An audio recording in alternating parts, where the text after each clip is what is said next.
तुम्हाला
चिन्ताभिलपना प्रज्ञां पारमितामजा अनिरोधां नभोरूपां सुसंविद्ज्ञानगोचरा प्रत्येकैकतां वन्दे त्रिकालजिनमातरम्।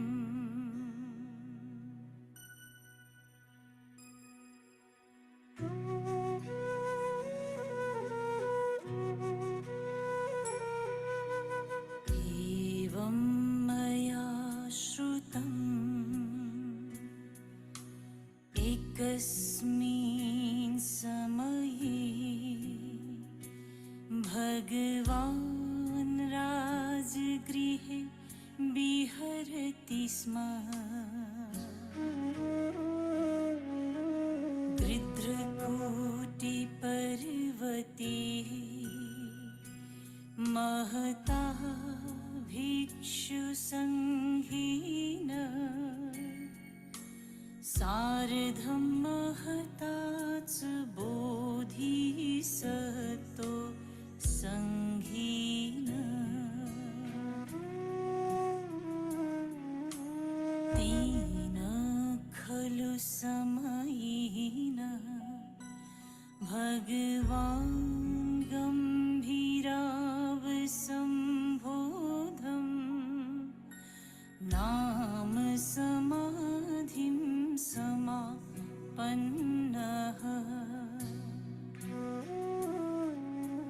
तेन च समयेन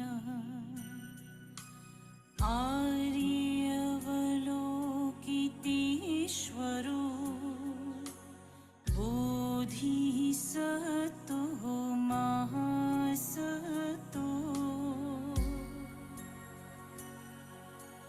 गम्भीरायां प्रज्ञा पारमितायां चर्यायां चर्माणः एवं व्यवलोकयति स्म।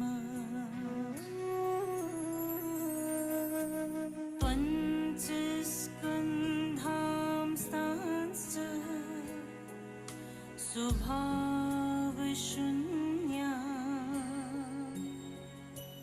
व्यवलोकयति स्म।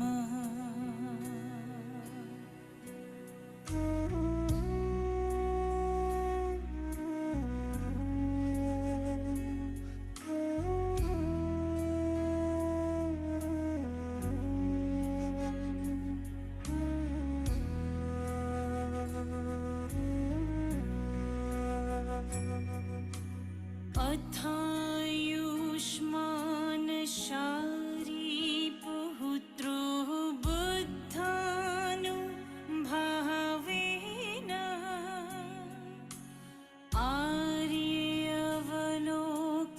आर्यावलोकितेश्वरं बोधिसत्तो मेतदवोचत्।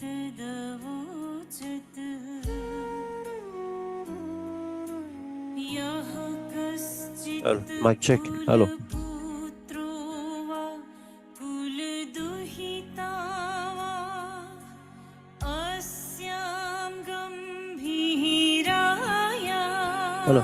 Mic check. Hello. प्रज्ञां पारमितायां चर्यायां चरतु कामः कथं शिक्षितव्यः। एवमुक्ति आर्यावलोकितेश्वरो बोधिसत्तो महासत्तो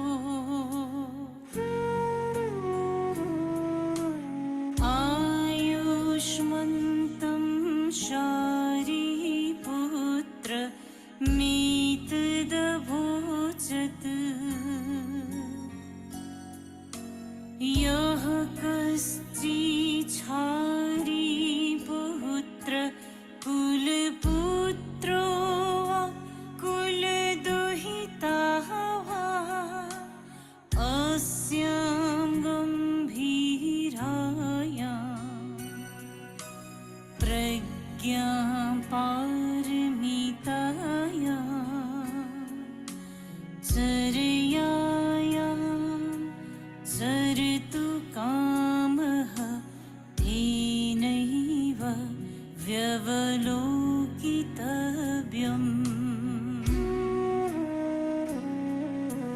पञ्चस्कन्धांस्तांश्च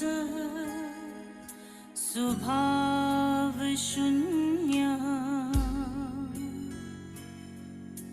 समनुपश्यति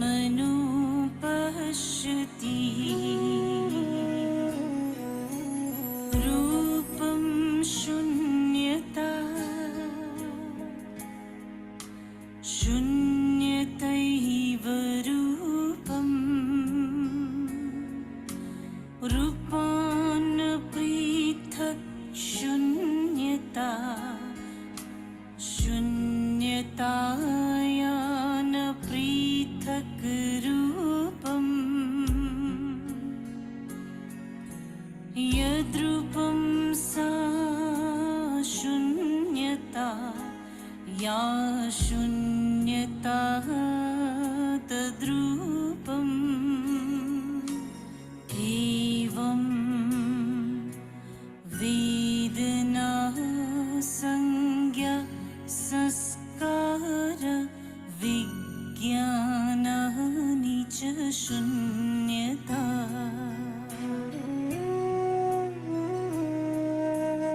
एवं Shariputra सर्वधर्मः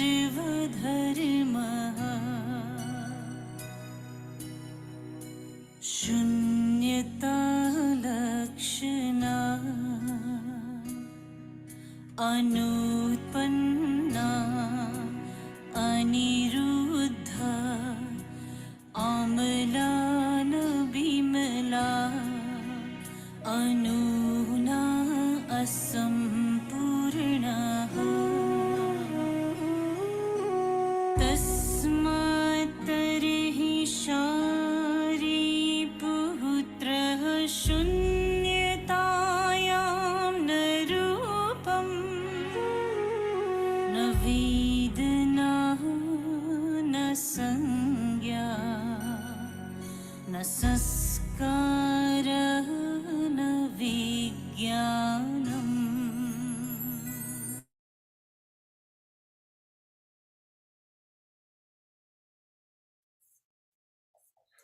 Good morning, everybody. Lovely to have all of you with us. Good morning. For those of you who feel comfortable, please put your cameras on because Geshe would love to see your faces, as would I.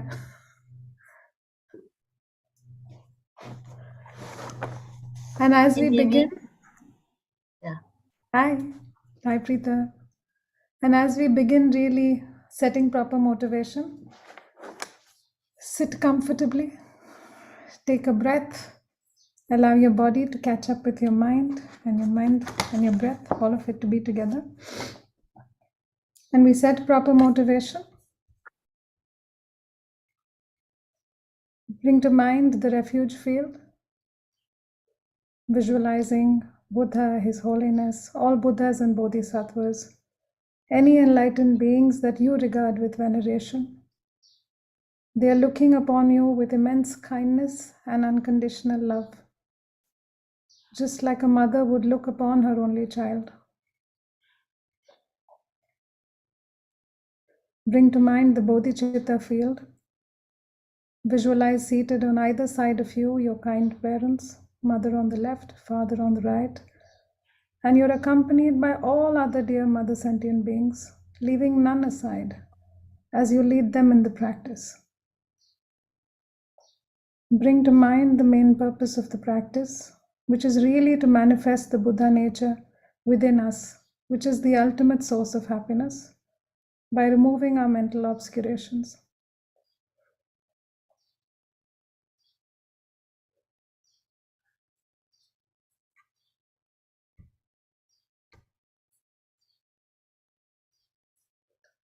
For those of us who were there yesterday and are continuing today, we'll do a small little exercise of just running through so much of what Geshe gifted us with yesterday. He started the teachings where very kindly he went through all of the components of the title, wisdom, mind training, universal compassion, and Bodhicitta, reminding us how everything that we do is really for our happiness and to avoid suffering. Repeatedly bringing to mind how much love we have received when we were younger, how much care we have received from our parents. We spoke about boundaries, and perhaps when we need to set boundaries, it has to do with the fact that we have not matured enough. He distinguished between self-love and self-compassion, recognizing that it's not narcissistic in any way, and how compassion should be the basis of our interaction between beneficiary as well as benefactor. He spoke about how we all need to access the true nature of the mind and took us through the mental factors of contact, attention, discrimination, feeling, and intention, saying how to break out of the prison so that we revolutionize thinking. He continuously urged us to use empirical experience and examine how our mind interacts with the object, and recognizing that if we need to move beyond what we see, we need to know the object in a clear manner, for which we explore philosophy. We need to understand the subject as well, so that we're moving towards subtler levels of the truth, for which we're studying Buddhist psychology. He very critically reminded us of mother and child, and how, as children, we start seeing the mother as a source of benefit and cultivate love and compassion towards everyone. And we can use that to cultivate love and compassion towards people near to us, towards neutral people, as well as towards difficult people, with the kind example of Muhammad Ali. So with that lovely examples that Geshe gave us, please bring them all to mind, because that sets the foundation for our studies and teachings today. We're very, very grateful to have Geshe with us.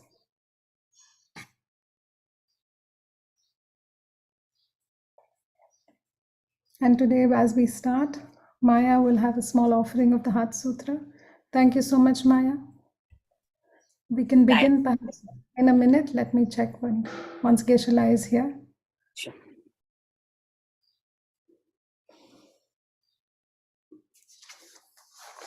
For those of you who were not here yesterday, the teachings have very kindly been put up on the YouTube channel by Tibet House. So you could please feel free to access that. In case you also wish to revisit the teaching, because as one of my key learnings yesterday is how many reminders we need to really let our learnings go deep in our mind. Okay, good morning, Dr. Niveditaji, and good morning, each and every one of you participating in this class. And Dr. Niveditaji, we have Mayaji, who's going to recite Heart Sutra. Yes.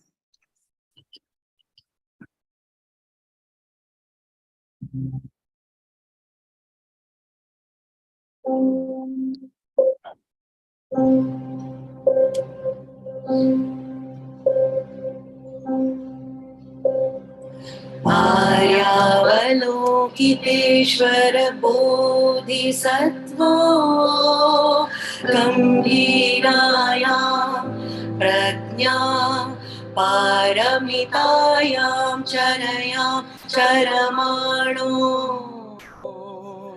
व्यवलोकयति स्म पञ्चस्कन्धाः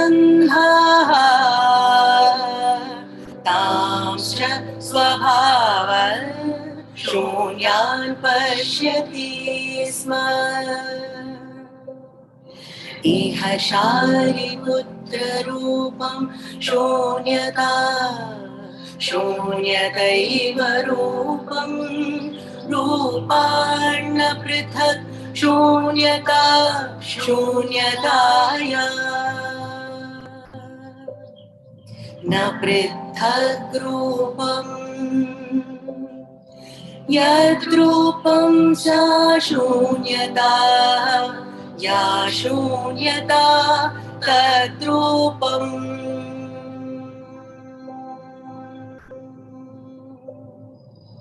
एकमेव वेदना संज्ञा संस्कार विज्ञानानि च शून्यता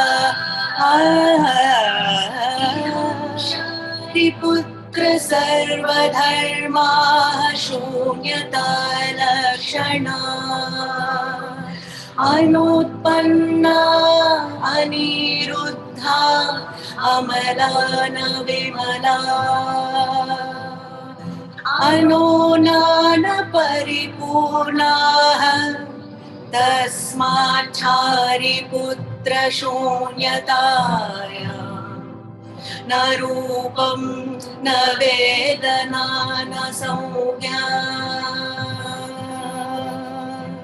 न संस्काराः न विज्ञानानि न चक्षुः श्रोत्रघ्राणजिह्वकायमानांसि न रूपशब्द गन्धारसस्पृष्टव्यधर्माः न चक्षुर्धातुर्यावन्न मनो धातुः न विद्या न विद्या न विद्याक्षयो न विद्याक्षयो यावन्न जरा मरणम् न जरा मरणाक्षयो न दुःख समुदय निरोधमार्गा न ज्ञानम् न प्राप्ति न प्राप्ति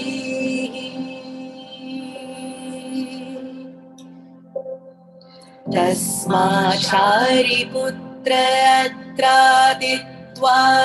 बोधिसत्त्वस्य प्रज्ञापारमितामाश्रित्य विहरति चित्तावरणः चित्तावरणनास्तित्वादत्रस्तो विपर्यासातिक्रान्तो नेष्ठनिर्वाणः प्राप्तः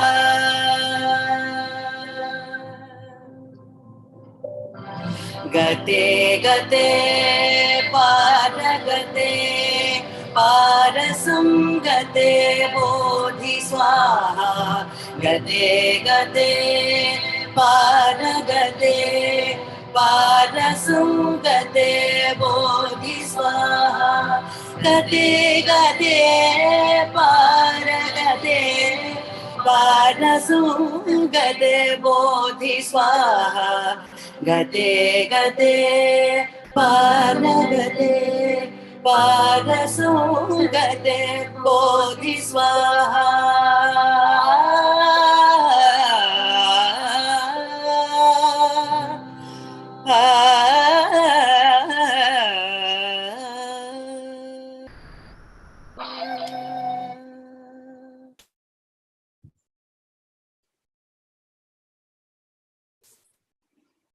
Thank you so much, Mayaji.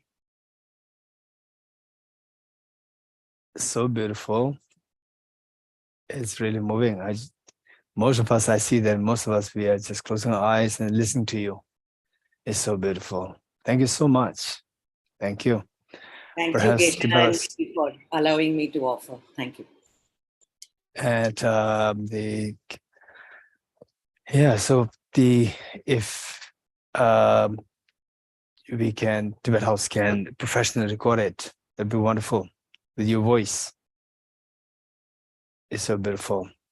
And thank you to Niveditaji for bringing Mayaji for this Heart Sutra recitation. So beautiful Heart Sutra recitation. Thank you, Dr. Nivedaji.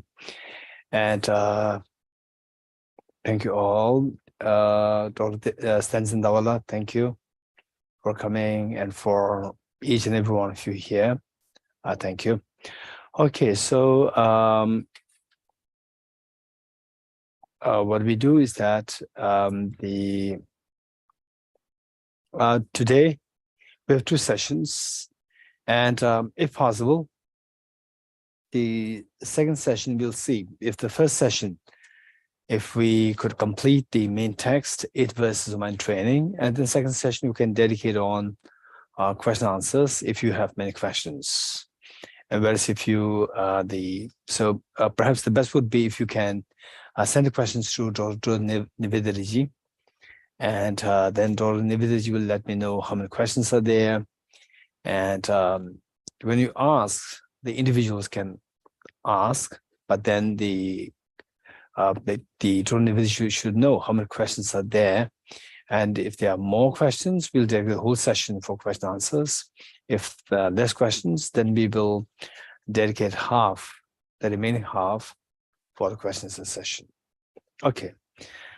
So the having said this, and also created the environment as Dr. Nivedaji guided you to setting the proper motivation, and then imbued with the beautiful the Heart Sutra recitation by Mayaji. So we all set there for this teaching now. And the main topic, the textual part, is the 8 verses of mind training. This was actually composed by a Tibetan master, and his name is the Geshe Dorji. And Geshe Dorji Damdul happened to be in the 11th century AD. Just for information, for you to know a little bit about Tibet then, or Tibet even before that, and then after, to know a little bit about Tibet, that would be very helpful, because that the Tibet, before the advent of Buddhism in Tibet, Tibet has its own religion, which is known as Pen religion. And that is the native religion of Tibet. And the people all over practice that. It was more like the indigenous, the native religion of Tibet. And then in 7th century AD, primarily in 7th century AD, the Tibetan king, Songtsen Gampo, he happened to be, of course, the Tibetans believed him to be the reincarnation of Avalokiteshvara and so forth. But whatever is the case, the commonly available reality is that in other words, the common understanding is that he happened to be very open-minded, not confined to what was there, somehow, be it through the encouragement of other wise ministers, or the wise counselors, or his own openness, whatever. So he happened to be very open-minded, and he somehow got the feeling that the spirituality-wise, India is much richer. And then so decided to bring the spirituality from India. And His Holiness the Dalai Lama puts it so beautifully that they are, I say, Tibet. The Tibetans, they were smart in ways that, number one, that they were thinking of the food. The food-wise, where can we get the good food? So they explored with the neighboring countries, and they found that Chinese, they're very good in food. So they imported the food from China for Tibetans. So therefore, Tibetans today, many people think that these are Tibetan dishes. They are not. We call it chomen, tukpa, momo, and they in many places, momo means Tibetans, they come to your mind. So this is all they actually imported from China. And then the clothing, the Tibetans then, the clothing was just so crude. And then again, they explored around to see the clothing, and they found that the Mongolians, they have very elegant dresses, so they imported from Mongolians. So clothing-wise, today the Tibetans, what we have, the dress is more a copy of the Mongolians. And then now the food and clothing they're already taken care of. But this is not this does not really represent the person. So for the full person, there's also mind. So mind should be very rich. That's smart. And where should we get this? They explored already. That was like 7th century AD. 7th century AD means in China proper, Buddhism already spread like since 2nd century AD, which is about like 300, 400, 500 years before the advancement of Buddhism in Tibet. It already happened there. And then also for Tibetans, it's much easier to import from China. But they do not do this because the original source is not China. Original source is India. So Tibetans was very smart. So although we had to go through so much of hardship, climbing the terrains, crossing the snow mountains, and then having to cross so many rivers, very ferocious rivers, and also to cross the very scary, dangerous forests. But they just they made sure that it doesn't matter. We will just they transcend. We will they somehow bear all these difficult challenges. And then somehow the Tibetan king, he sent his minister, extremely brilliant minister, to central India, and first with a proper planning. So for all of us, whatever we do, we should make sure that we do it properly the planned with the proper strategy and the proper planning, blueprint, with the proper blueprint. This is very important. Otherwise, what you can effectively do in the 20 minutes will take you like 2 days. And sometimes we say that, oh, he's sick, what do you do, what do you do? And then you seek the permission to get to get the insurance or whatever, the permission to take to this hospital. And it's so slow that by the time the permission comes, the person already died. So this is our negligence. This is our lack of planning. This is our lack of the strategy. So somebody to be very effective, all these things must be in their mind, the strategic planning, and then knowing the psychology, knowing the ontological reality of interdependency, with all this information intact. And then you see that your life will be extremely meaningful, and people around you will be so comfortable, will benefit a lot from you, they can learn from you. And you as a leader of your family, you as a leader of your community, you as a leader of a school, institutions, the government, of the nation, of the whole world, you see that you can make a difference. So this is so important. So with this in mind, the strategic planning, the Tibetan king, King Songtsen Gampo, he sent his minister, he did not ask him to learn Buddhism. He said, first invent a Tibetan script on the basis of the Indian script, Devanagari script. You have to invent Tibetan script. Amazing. So today, there's a whole lot of discussion going whether or not Tibet had the scripts before the 7th century AD, before the script that we use today. Before that, whether or not, yes, the Tibetans say that, yes, we did have a script, but the Tibetan king wanted something different meaning, something which can accommodate the translation of the Indian brilliant thoughts of the Indian masters, the Buddha's teachings, and the Indian masters like Arya Nagarjuna, Arya Sangha, and so forth. So just to accommodate those teachings in translation, he commissioned his minister to invent Tibetan script on the basis of the Indian scripts, because the Indian scripts, they could contain, they have the ability to convey the whole teaching the Buddha and Indian masters very effectively. So why not we emulate or we learn from the Indian scripts? We invented on the basis of the Indian scripts. So the current Tibetan scripts available, they are all invented on the basis of the Devanagari scripts. Then after this, then the 8th century, the whole translation movement started.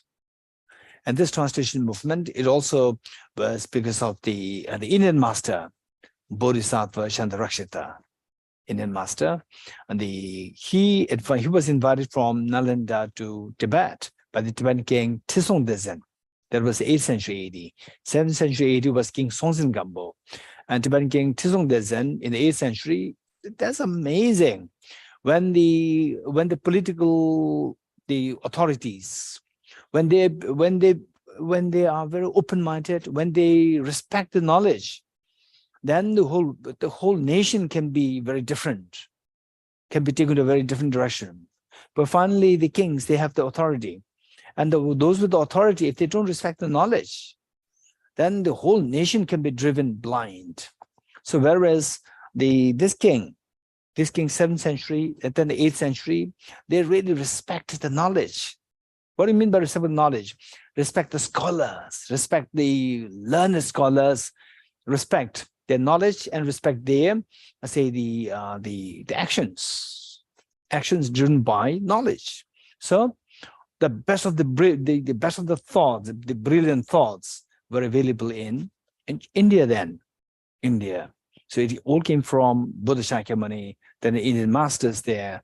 And then so he invited to the Indian master, Bodhisattva Chandarakshita, who was already like 72 years and very old. And let's just imagine the determination of the Indian masters. So this determination, this quality of the determination the Indians had must be demonstrated even today. So the Indians today must know that these are the legacies of your past ancestors. So he was already 72 and he had no expectation, and then no airplane to, no business class, no first class AC and so forth, no train, no car, nothing. At times he had to, ride on mules, sometimes walk, very dangerous terrains, rivers, dangerous the forest, but he just so courageously he took the challenge to go to Tibet. And he had no expectation that, so from being invited by the Tibetan king, then he would give me gold, silver, diamonds. No expectation. He was already 72 years old. And His Holiness says that the Tibetan people, they are not good in mathematics.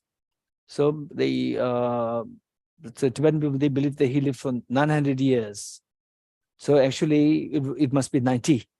And then 1 0 added, it became 900. And people take it very literally, Tibetan people. So actually, it must be 90, not 900.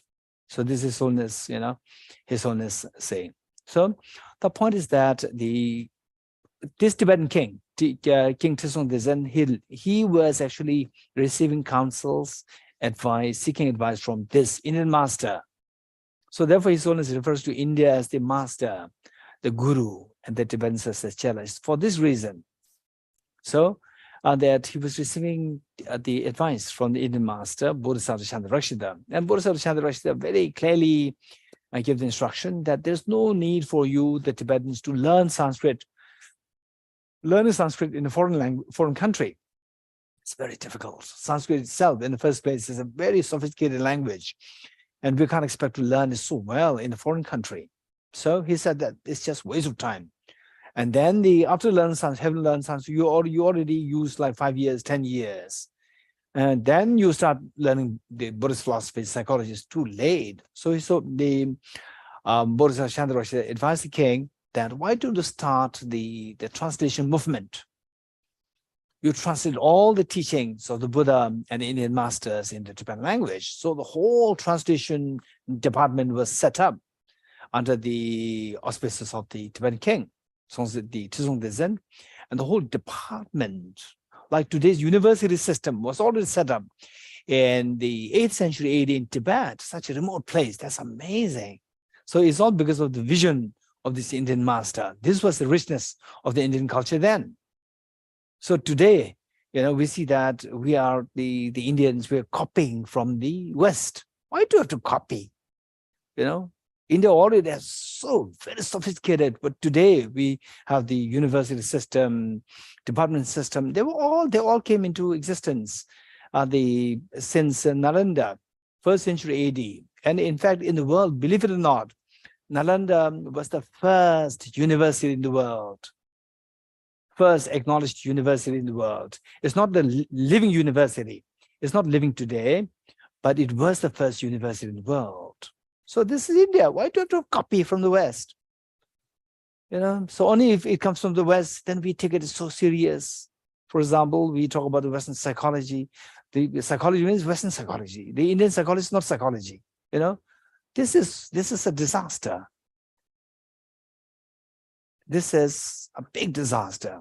And the Westerners, they take the Indian psychology, and then they reshape it, they package it nicely and send it to India, and India get it.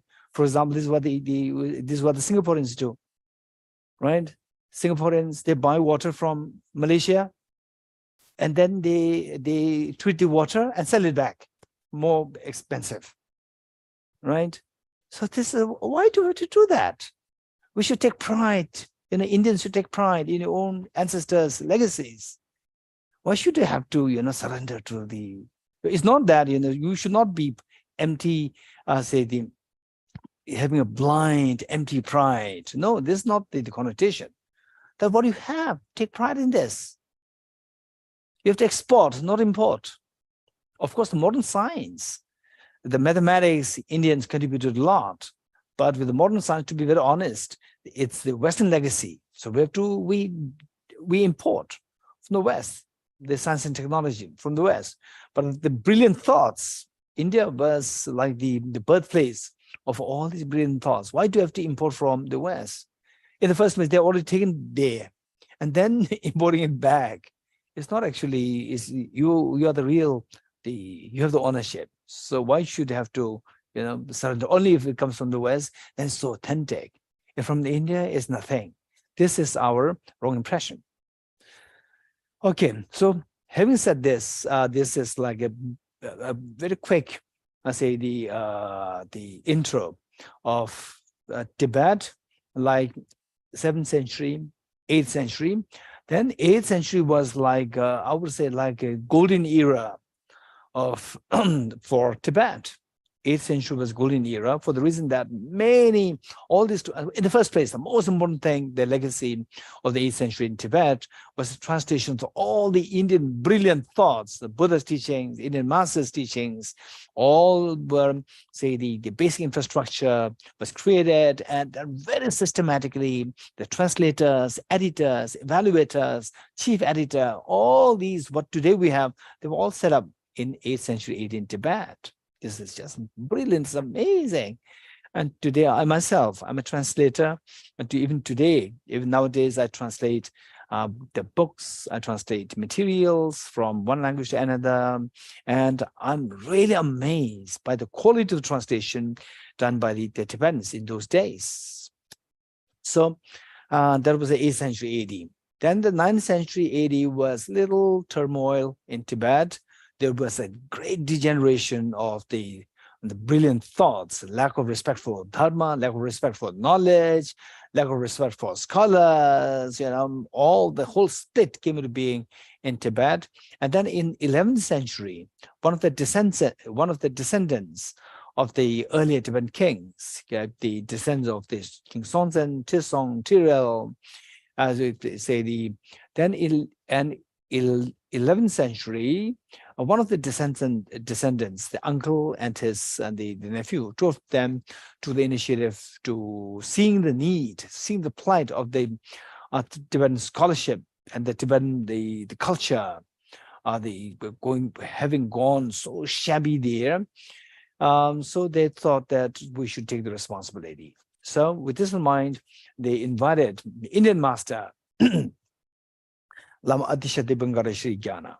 Lama Adisha Dorji, he was one of the top-notch scholars in India, and he was invited to Tibet.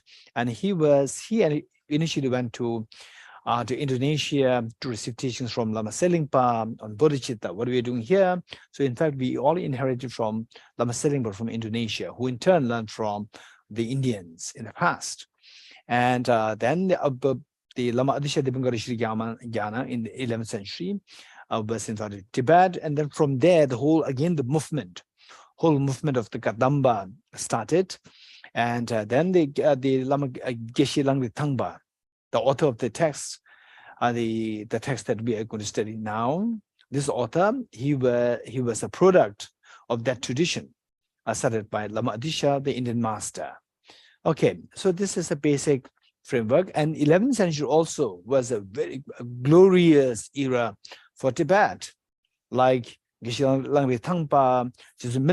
Some of you must have read his biography. You must read his biography. It's very interesting, and it'll be a great inspiration for you. And who, in the first part of his life as a youth, he spent in learning black magic. Because of the extremely the difficult, stressful situation of his life, of his family, and being bullied, tortured by the uncle side, to him and his mother and his sister. And then they become so desperate. The mother sent him to learn black magic, perform the black magic to destroy the uncle's family. And then he regretted, and then he suddenly, and then finally he went to go for purification to learn dharma. And then he met with the teacher, and the teacher just, they handled him in such a way that it is like like a very aggressive way of training him, and which we cannot take, right? And so if we are to be trained like him, the way he was trained, beating, scolding, throwing away, and so forth. Today, if you even scold, Dorji Nivediji scold you, you will say no human rights, no human rights, and they what? All this violation, human rights violation, all these things, then you'll sue, right? So in those days, no. So because of this, that he became enlightened within a single lifetime. And today, after like 1,000 years, still he's remembered as the icon of enlightenment within a single lifetime. So there was a great glorious years for Tibet. And likewise, many other great teachers like Raluzawa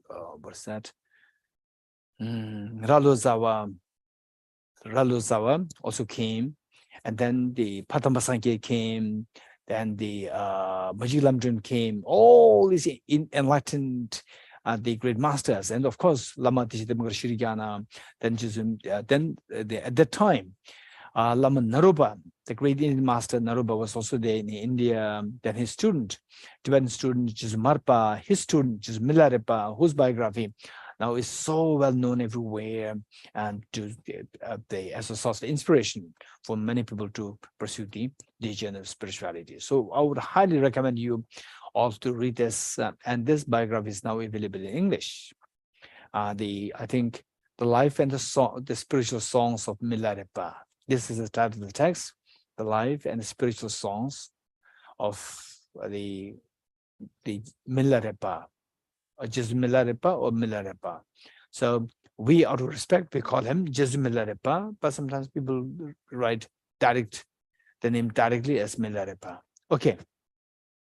So this is a little bit about this great master. Geshe Dorji Damdul was an 11th century great master, and who was the holder of the tradition of Lama Adisha Damdul, who in turn received this tradition from Lama Selingpa from Indonesia. So this whole teaching on compassion, the Bodhicitta, and the 8 verses of mind training, these are all coming from these teachers. Okay, so having said this, to set the tone for this text, I'd like to share with you yesterday what we talked about is the 5 mental factors or 5 functions, which is technically referred to as the 5 omnipresent mental factors. This is what is technically referred to as the 5 omnipresent mental factors. This is how our mind operates. And to give a quick review of these 5, the first was contact, attention, discrimination, feeling, intention. So these must be on our fingertips. It's not about Buddhist psychology. This is what is actually operating in your mind. This is when you go through difficult times, these 5 are operating. When you going to say happy times, these 5 are operating. When you become more sensible, your mind is operating on this. When you become less sensible, when you drink, and then your mind goes to a very different world system. Again, these 5 are operating. So these 5 are operating, whether you are Buddhist or not Buddhist, it's operating. Some say a Buddhist prepares the cookies. When you're hungry, you eat it. Oh, now my Buddhist hunger is gone. No, there's no Buddhist hunger. There's no Buddhist hunger. Yeah, cookie. But whether it's made by Indians, Tibetans, Buddhists, Jews, non-believers, whoever, cookie is a cookie. And love is the love. Affection, affection. There's no Buddhist affection. There's no Christian affection. There's no scientific affection. Affection is affection, right? Anybody, this is a common language. Affection, everybody appreciates this. So beautiful. So these 5 are operating. These 5 are operating no matter, even before Buddha, these 5 are operating. These 5 mental factors are operating. So if you know these 5 so well, the Buddha only discovered. He did not invent. Keep this in mind. He discovered. So this knowledge is a universal knowledge, a knowledge of the whole world, not only of the Buddhist. It's the knowledge of the whole world. And if you don't know this, then you are deprived of the opportunity to improve yourself very effectively. Say today we talk about the mental well-being. Everywhere we talk about mental well-being. We talk about the SDG.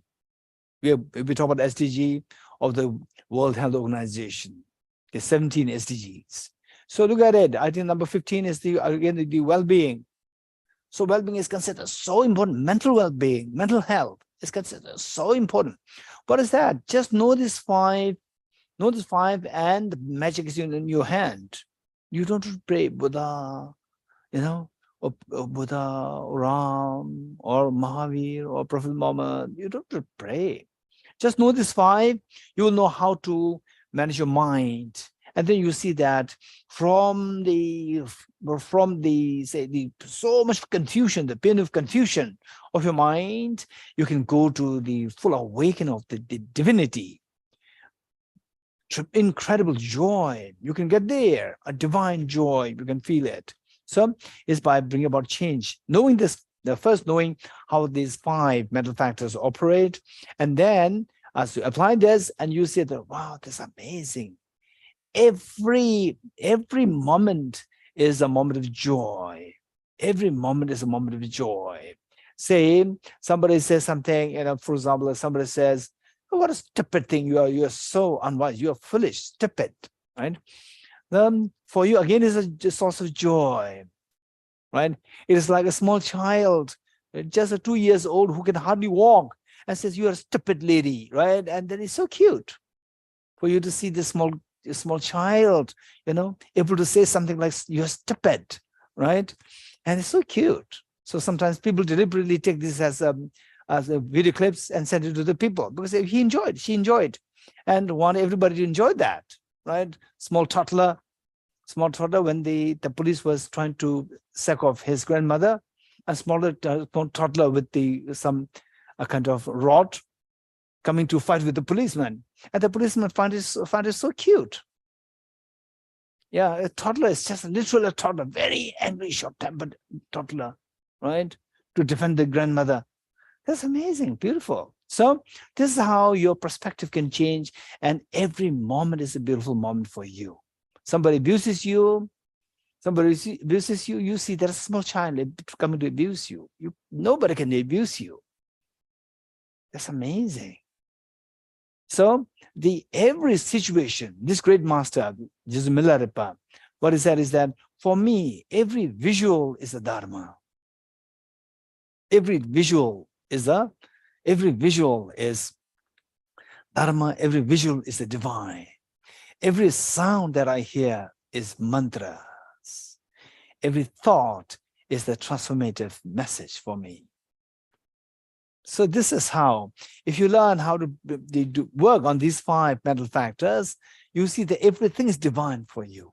Okay, so having said this, on the 5 points that we are talking about, the 5 points that we're talking about is the contact, attention, discrimination, feeling, and intention. So they finally, what makes your mind move? For example, say, what is agitation? What is mental stress? What is the anxiety? What is depression? Is all these your mind, the movement of the mind in a very unhealthy way? Movement of the mind in a very unhealthy way. This is known as the stress. You don't want this unhealthy movement of the mind.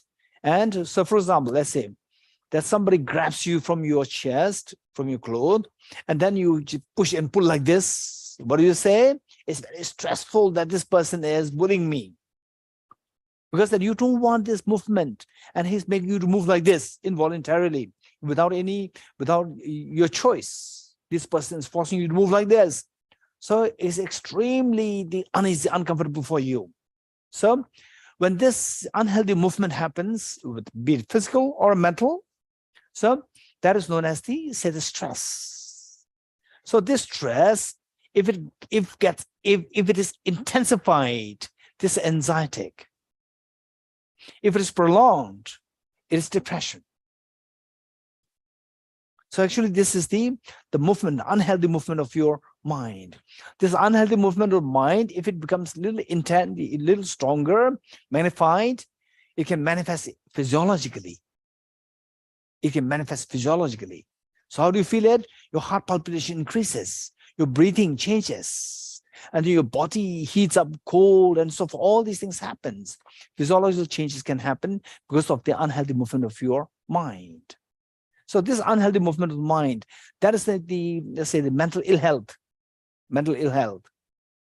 This, and if it becomes like a chronic, then it's literally, in the conventional sense, we see that mentally there's a problem with the person. Mentally, so low, depressed, or psychotic, or anxiety. So these are all the mental problems when the unhealthy movement of your mind.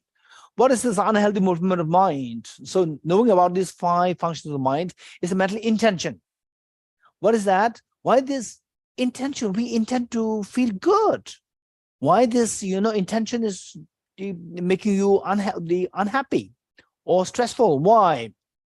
So this intention is determined by, okay, so we remember these 5 points in this particular order.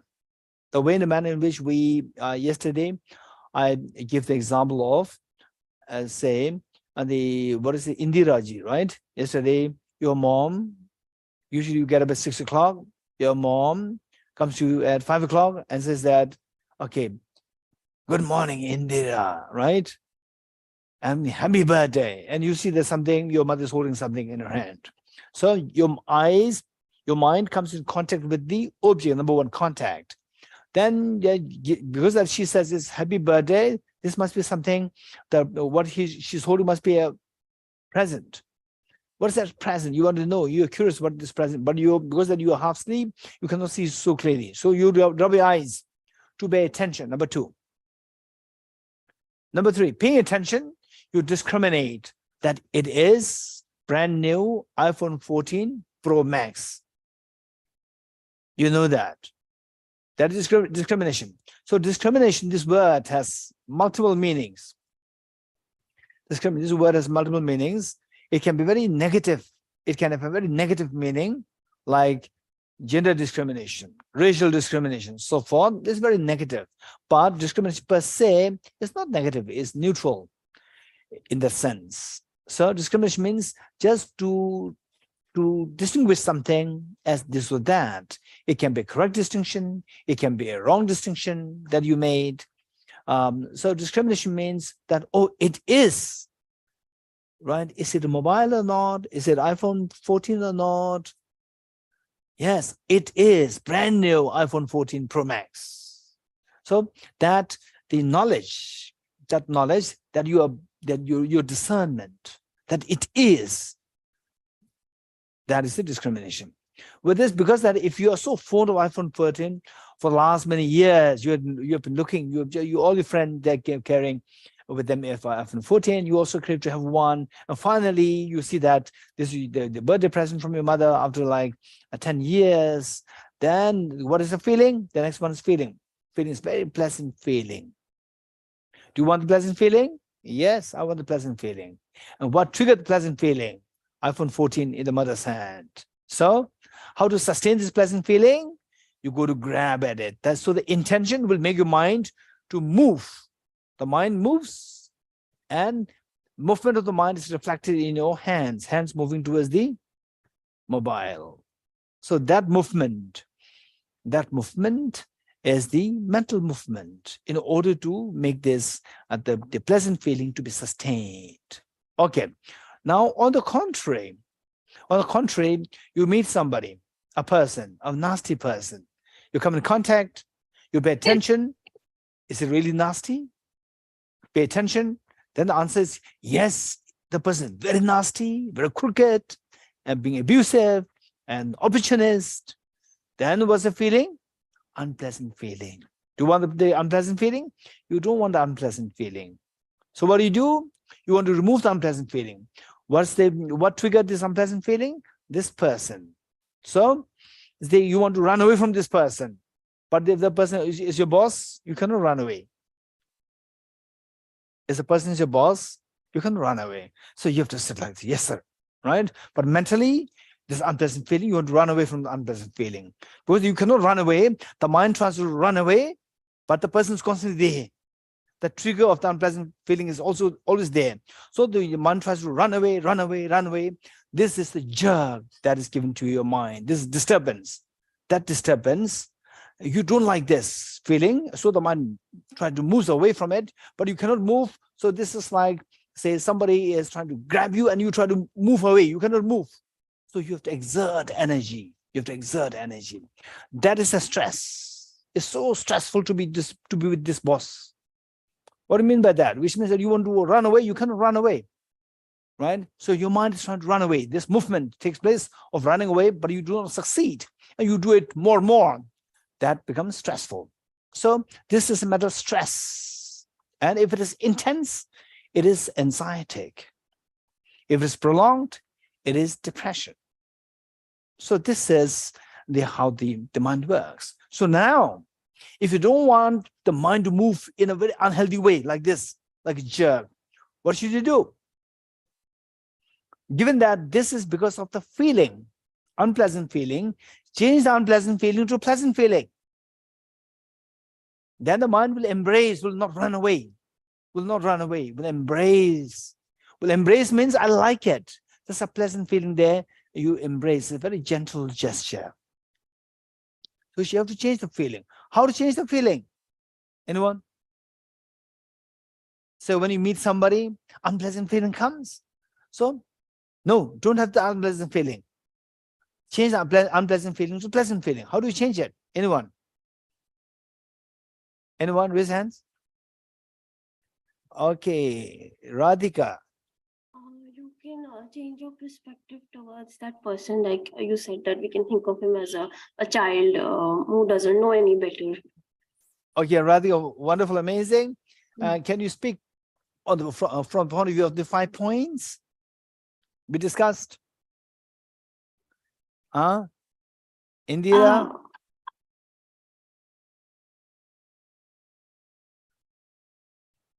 Like Radhika said, we can change our perspective. We can feel compassionate towards the unpleasant person, saying he's also 5 points.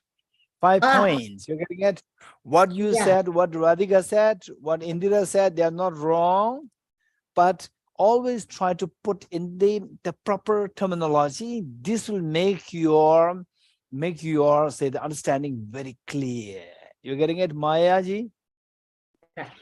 So first is contact. I see the person that I don't like. First is contact. No, what I'm saying, okay, now, Maya ji, is like, so what we said is that this the undesirable movement of your mind, like a jerk, just running away. You cannot run away.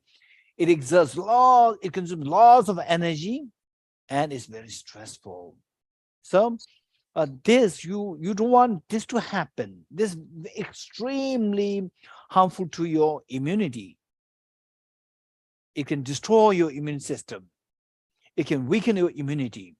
So if you don't want this, what you should do, given that this movement is the intention of the mind, intention element of the mind. So to change this, this is the point number 5.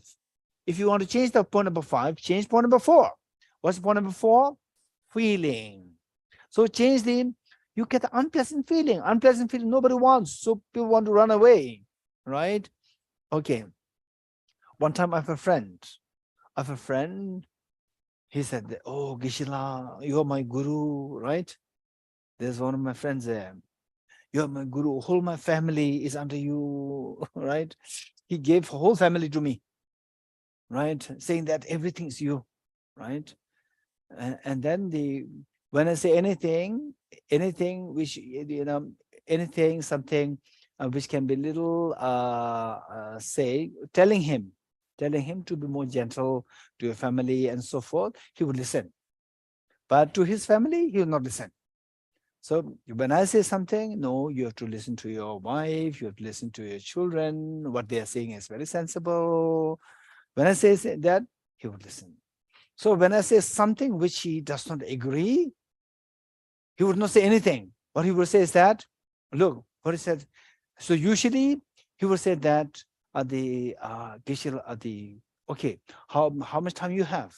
He would say, oh, as much as Geshe-la, you give us the time, we'll be here, right? We are so happy, blessed to be with you, right? And we can stay with you like 24 hours, right? Okay, so when I say something which he does not agree, he does not have time. Then we say that, Geshe-la, now we have to go. Right? Okay, why? Because when I say something, unpleasant feeling, when I say something, my words came in contact with his ears. Contact. Is this really what Geshe-la said? Right? He paid attention. Yes, he said it. Discrimination. So unpleasant feeling because he disagrees with that. Unpleasant feeling him. Does he like that unpleasant feeling? He doesn't like it. So what should he do? So what creates unpleasant feeling? Because the Geshe-la is saying something, right? So as long as Geshe-la is there, he may say the same thing again and again, right? So this again unpleasant feeling comes. I don't want this unpleasant feeling. What should I do? I should run away from the trigger of the unpleasant feeling. What is the trigger of the unpleasant feeling? Geshe-la is sitting next to me, right? So I should run away. How to run away? Time is up. Geshe-la, I have not. Now we have to go. We have, it's already late. Geshe-la, you have so many things to do. Actually, he wants to run away. Run away. You're getting it? So this is how he wants to run away. The mind, intention tells him, his body, to run away from this person, right? Run away. Okay. So since that, he knows that Geshe will be he will say okay, right? So whereas with your boss, the boss will not say okay. You're getting it? So even though you run, you cannot run. Your mind's intention runs away, but it can't run away. So because a person constantly there, constantly the unpleasant feeling comes. Constant unpleasant feeling comes, you continue to run away. You cannot run. So this consumes lots of energy. So this is how it is stressful. This is stress. You're getting it? Okay. So this running away intention, how to stop this? This running away is because of unpleasant feeling. Change the unpleasant feeling to the pleasant feeling. How to change the unpleasant feeling to pleasant feeling? Number 2, how to change it? Mona? Yeah. So by shifting, you shift your perception. Sometimes when there's an unpleasant feeling, I can feel it in my body in a particular way. Like, when somebody stresses me out, I feel my neck starting to tighten. So sometimes I work with my body and say, okay, if I can shift from here to there, maybe I shift my bodily sensation. And sometimes that helps me. That's one way. Another way, of course, is just change my perception of that situation. How to change it? How to change it? By discriminating and saying, okay, I'm looking at it from this lens of it being negative. Maybe it's coming from, maybe that person has had a bad day and that is why they're being that way to me. So I just try to what Mona is saying is that change the feeling by changing the discrimination. You're getting it? You don't have to use the same word, but the word should not be too diluted. You're getting it? If possible, all these, for example, same. If I go to the medical doctor, and the medical doctor asks you, hey, your problem is a tuberculosis. So are you taking any medical treatment? Yes, I take some medicines. If I say this, I'm too naive. You're getting it? Medical doctor will sense that you're very naive. I take some medicines. What is that? Is that antibiotics or paracetamol? What is that? I think it is antibiotic. What kind of antibiotic? Then the doctor says some name, right? Doctor says some name. Yes, I think so. The doctor says another name. Yes, I think so. Which means you are too naive. Which means the clarity is not there in your mind. Whereas if the doctor says, oh, your problem is a tuberculosis, and you say, yes, I know that, right? Doctor is already is on alert that this girl is very smart. Okay, are you taking any treatment? Yes, I'm taking treatment. What treatment? Antibiotics. What antibiotics? Isoniazid, rifampicin, ethambutol. These are three things. Then the doctor is alert. I cannot be naive myself, right? I cannot just tell this patient, okay, do this, do that. She knows things so well, right?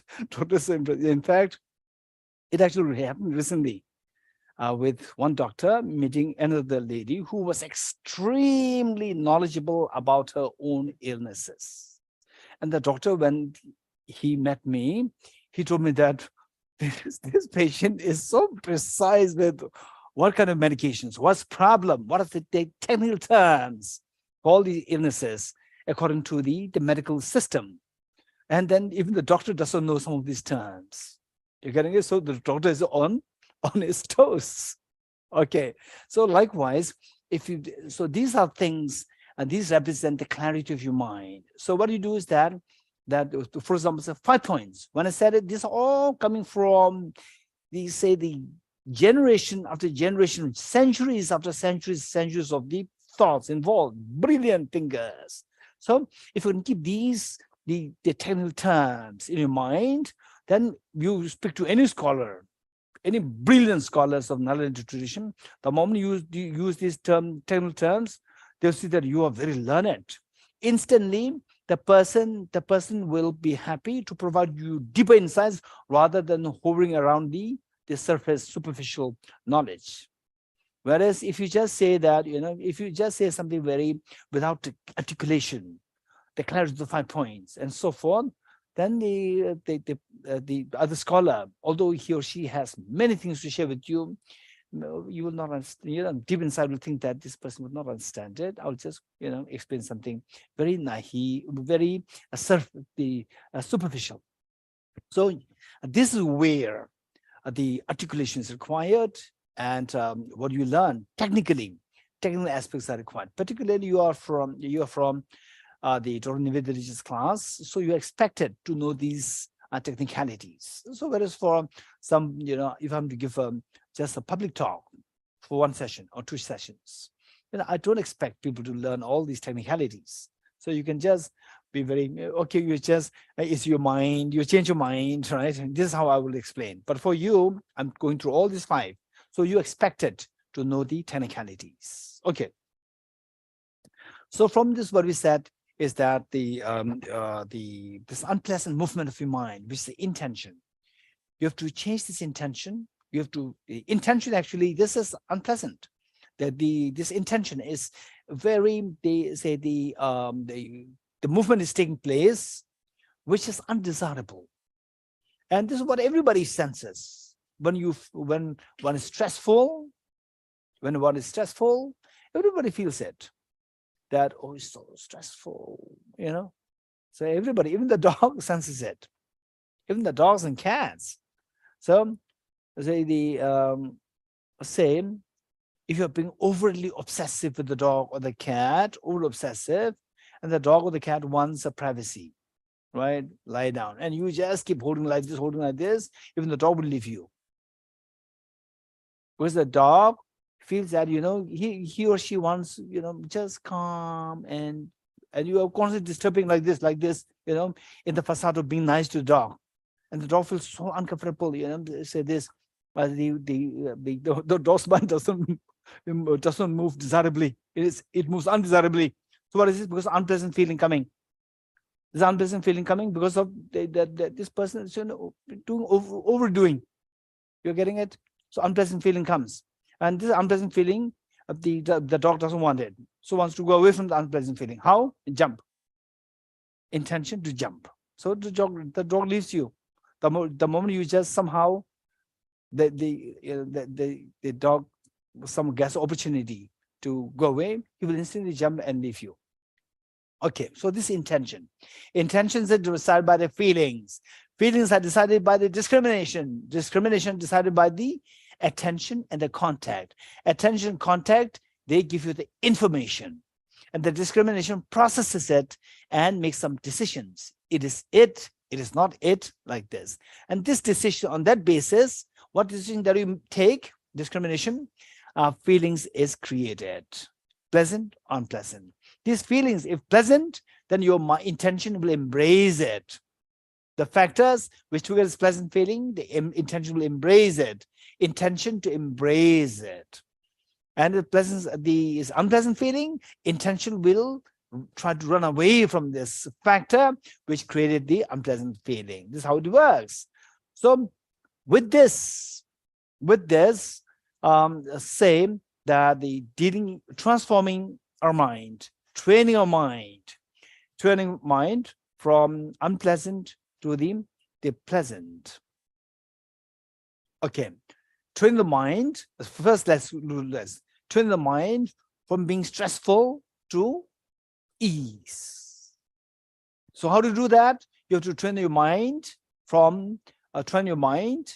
to feel pleasant feeling from unpleasant feeling.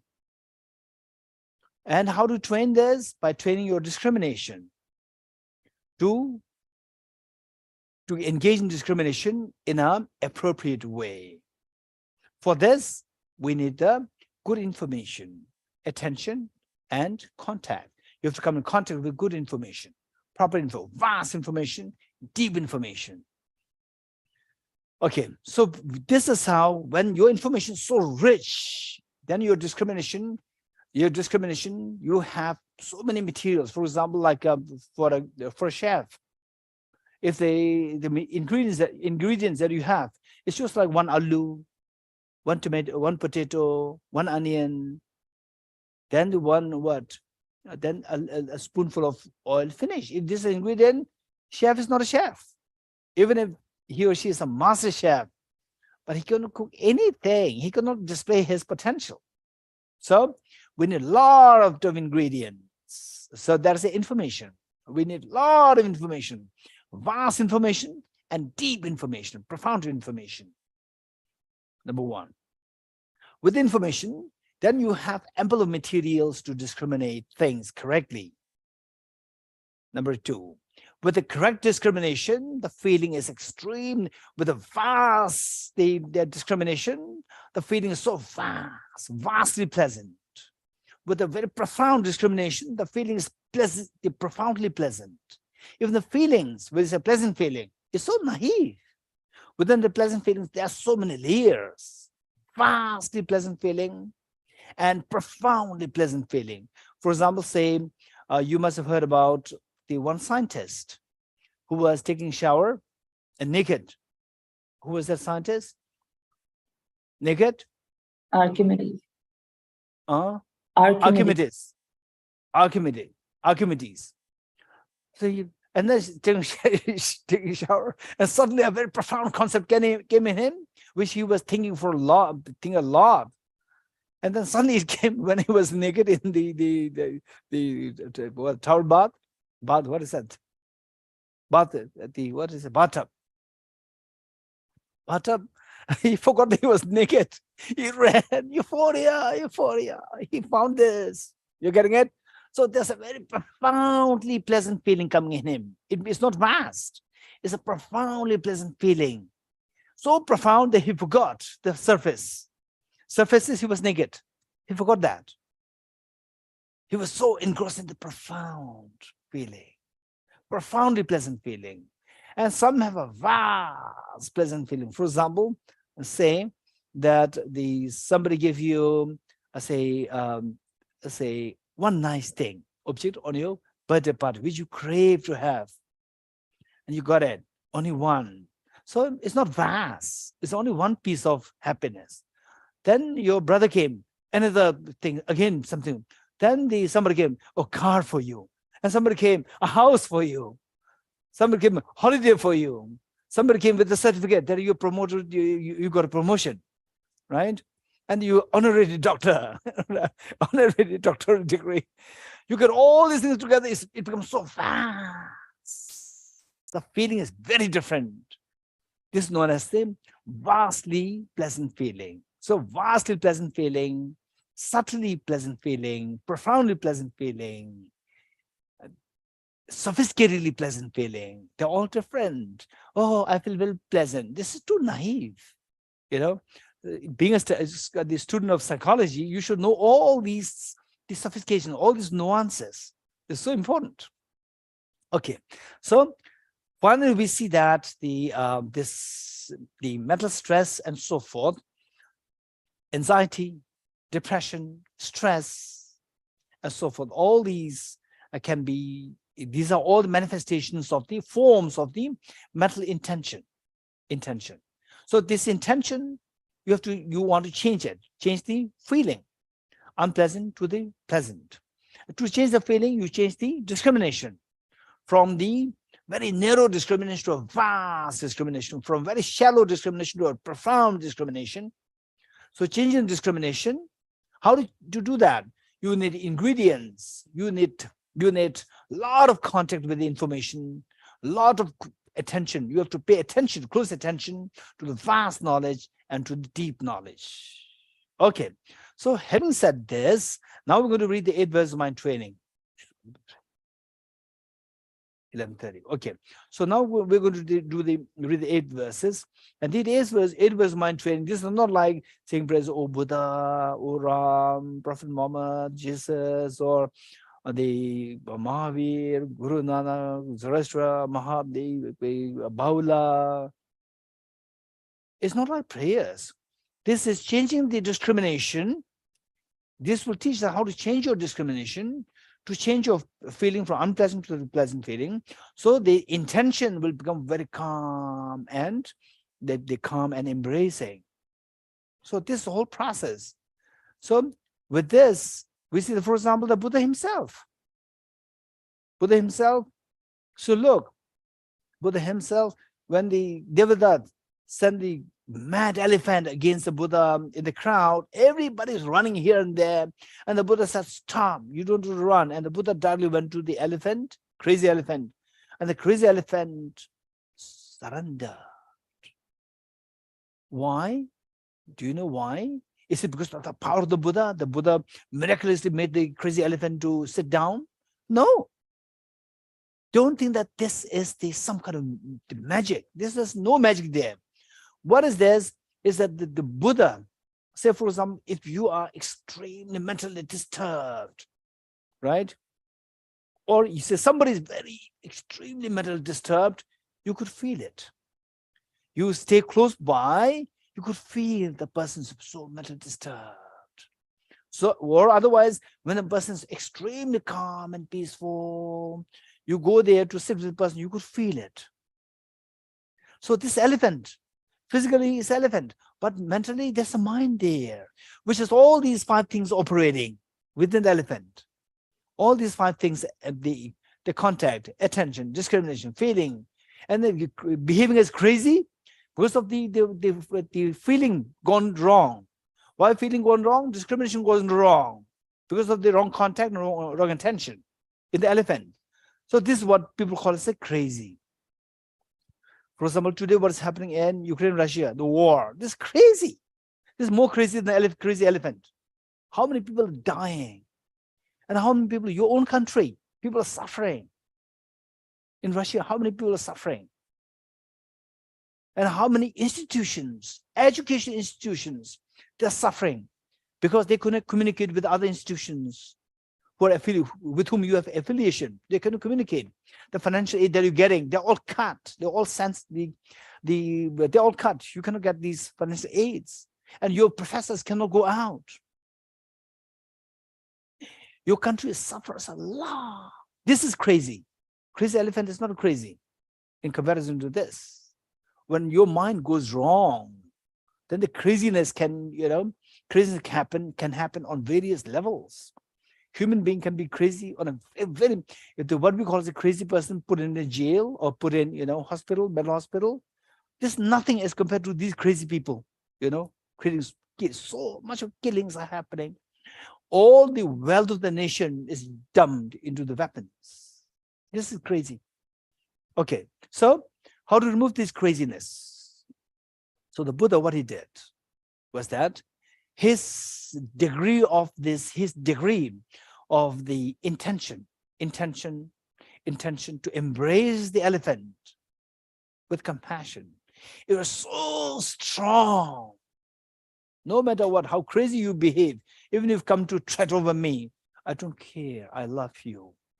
This feeling is so strong. Why? Because seeing the crazy elephant, Buddha's compassion, feeling not like disturbed feeling, extremely compassionate feeling came to him. This is because of the discrimination that this elephant also once happened, just once suffering, and suffering terribly, accumulating so much of negative karma because of this action. So this should not happen. I must help. So why this? Because Buddha knows all the psychology, how the mind works. Even this elephant, deep inside, the true nature is so pure. So pure. This knowledge, vast knowledge, contact, attention with the vast knowledge of the reality of the mind and psychology, philosophy there. With this, the discrimination that he also needs help from me. Discrimination. So that gives us so much a pleasant feeling to think of this person, this elephant. Buddha doesn't, the unpleasant feeling run away, doesn't come. Pleasant feeling to embrace this elephant comes. This with pleasant feeling, the mind embraces elephant, accepts elephant, right? This is the elephant, because it's so intense, so strong, elephant can feel that. Feel that. Instantly, it is like a crazy person near the mother, the mother's a small child near the mother, instantly feels the warmth and calms down. So the elephant surrenders, just sat down. When the Buddha said, calm down, he sat down. So this is how the benefit of psychology is amazing. We all have that capacity to do. Okay, so with this, the point is that finally we see that the intention has to be changed from the very aggressive intention to a very calm, gentle, embracing intention. How to change it? By changing the feeling from unpleasant feeling to the pleasant feeling. How to change this feeling? By changing discrimination to have a vast discrimination and a deep discrimination, profound discrimination. How to change it? By getting the information, rich information, vast information, deep information. Okay, so now what we're learning here, we are trying to acquire contact with more information. We're trying to pay attention to the information that we're getting, thereby changing our discrimination. When discrimination changes, the feeling automatically changes from unpleasant to the pleasant. Once the feeling changes from unpleasant to the pleasant, your mind embraces it. You're getting it? Your mind embraces it. This is known as, wow, this person. So where ordinary people, they would feel so agitated under a given situation A. If you could remain so calm, peaceful, sympathetic, empathetic, and embracing, this is so rare. Because of this, people see that you are a very evolved person. They will respect you. You earn your respect from this. Okay, so how to change it? Let us read the text. And also, let us keep in mind that we can change. We can change because we are all dependently originated. Everything is dependently originated. Your anger is dependently originated. Your calmness is dependently originated. Your peace of mind is dependently originated. Your agitation is dependently originated. So these are all dependently originated. So because we're all dependently originated means that you become stressful is by dependence. It originated by dependence on some non-conducive factors. What are the non-conducive factors? Unpleasant feeling, wrong discrimination, or unwholesome discrimination, or incomplete discrimination because of the wrong information, small lack of information, wrong information. So by changing this, changing the information, wrong information to correct information, from shallow information to deep information, from the small information to the vast information, you can change the discrimination from the wrong discrimination to the correct discrimination.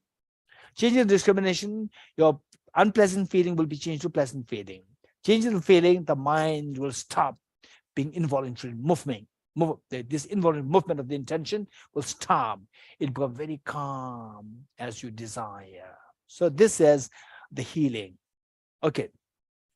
So with this, let's move to the text. It says 8 verses for training the mind.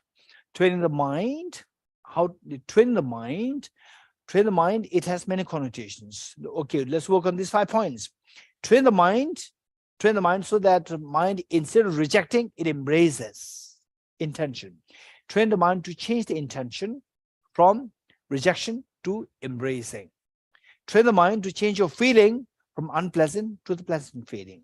Train the mind to change your discrimination from a very narrow, wrong discrimination to a vast, profound discrimination. Change your mind from wrong information to the correct information. Train your mind to get the vast information, deep information from lack of information. So this is the meaning of the training, train the mind. Okay. So this is, in Tibetan, it is known as Lojong Sigema. This is very famous and popular. I remember His Holiness the Dalai Lama doing public address on this teaching, the public teaching on this text. His Holiness said that I recite these 8 verses every day. I recite this 8 verses every day to always remember how to train my mind, to mindful of these points. So usually we talk about the mindfulness meditation. What is mindfulness? So mindfulness meditation, there are 2 things. There are 2 things. One is the shaping the content, the container, and the other one is shaping the content. There are 2. Mindfulness. Okay. So shaping the container, meaning just to improve your mindfulness. That's it. Mindfulness of what? Of what? This is not what you are. Of what is going to the content. Mindfulness of your love and affection, your concern for your family members, your concern for the nation, your concern for the world. This is of. Whereas, okay, now I'm lifting my hand. Now I've lifted my right foot up. Now I'm putting it down. Now I'm keeping on. This is just training your mindfulness per se. It's not. It is just a container. You're preparing container. Container is for the purpose of the content. Content is not there. So this is just training in the shaping, creating the container. Okay, now I'm eating food, or now I'm talking to you. Just training the mindfulness. That's it. Mindfulness in the form of the agent, without the content. Now, the mindfulness of the 8 verses, training the mindfulness in your 8 points. Train the mind in your compassion. Train the mind to change your discrimination. Train the mind to change your feeling. Train to change the mind of change your intention. So that becomes the training of the mindfulness of the container plus the content both. So reciting these 8 verses and always be mindful of how to change my mind, train my mind.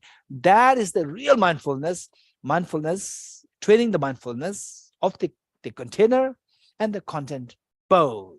Okay, so this, if you really want to be stress-free in your life, if you really want to be a role model for your family members, as the healing factor for all your family members, people around you, then I would highly recommend you to recite these 8 verses every day, but remembering these points and commit yourself to act according to these 8 verses. If that happens, you can be such a role model. His Holiness the Dalai Lama, he's already a very involved being, enlightened being, still to encourage us, to drive us into the proper path. His Holiness explicitly said that I recite this every day. Okay. The first one, with the determination to achieve the highest aim for the benefit of all sentient beings, which surpasses even the wish-fulfilling gem, may hold them dear at all times. Okay, what do you mean by wish-fulfilling gem? Today, let's say that, okay, I put the 1 lakh rupees in a bank, in your account as a present, birthday present. Oh, this is like a wish-fulfilling gem. It helps me to fulfill my wish. I want to go for a holiday. I want to spend on my education, for my health, for paying my bills. This helps me. This is like a wish-fulfilling gem. So wish-fulfilling gem is this. In the olden times, it's believed that there is a gem. There is there's a gemstone, which has the capacity to fulfill your prayers, to fulfill your aspirations. You pray to this, that, okay, that I'm running a business and may it be successful. Then this gem will answer your prayer. And then you say that, oh, my mom is going through a surgery and may this be successful. Again, it can be answered. Okay, so this is answered as you wished. Your wish is fulfilled. Your wish in the form of the prayers is fulfilled by this gem. This is known as wish-fulfilling gem. Okay, now, what's a real wish-fulfilling gem? Wish-fulfilling gem means everybody has a wish. What's the highest wish? If you fulfill that, that's the greatest thing. So, the highest wish is to give the maximum happiness to every sentient being and to liberate all beings from all forms of miseries. This is the highest of the wish, highest of all the wishes. So if you accomplish this, this is the greatest of the wish-fulfilling gem.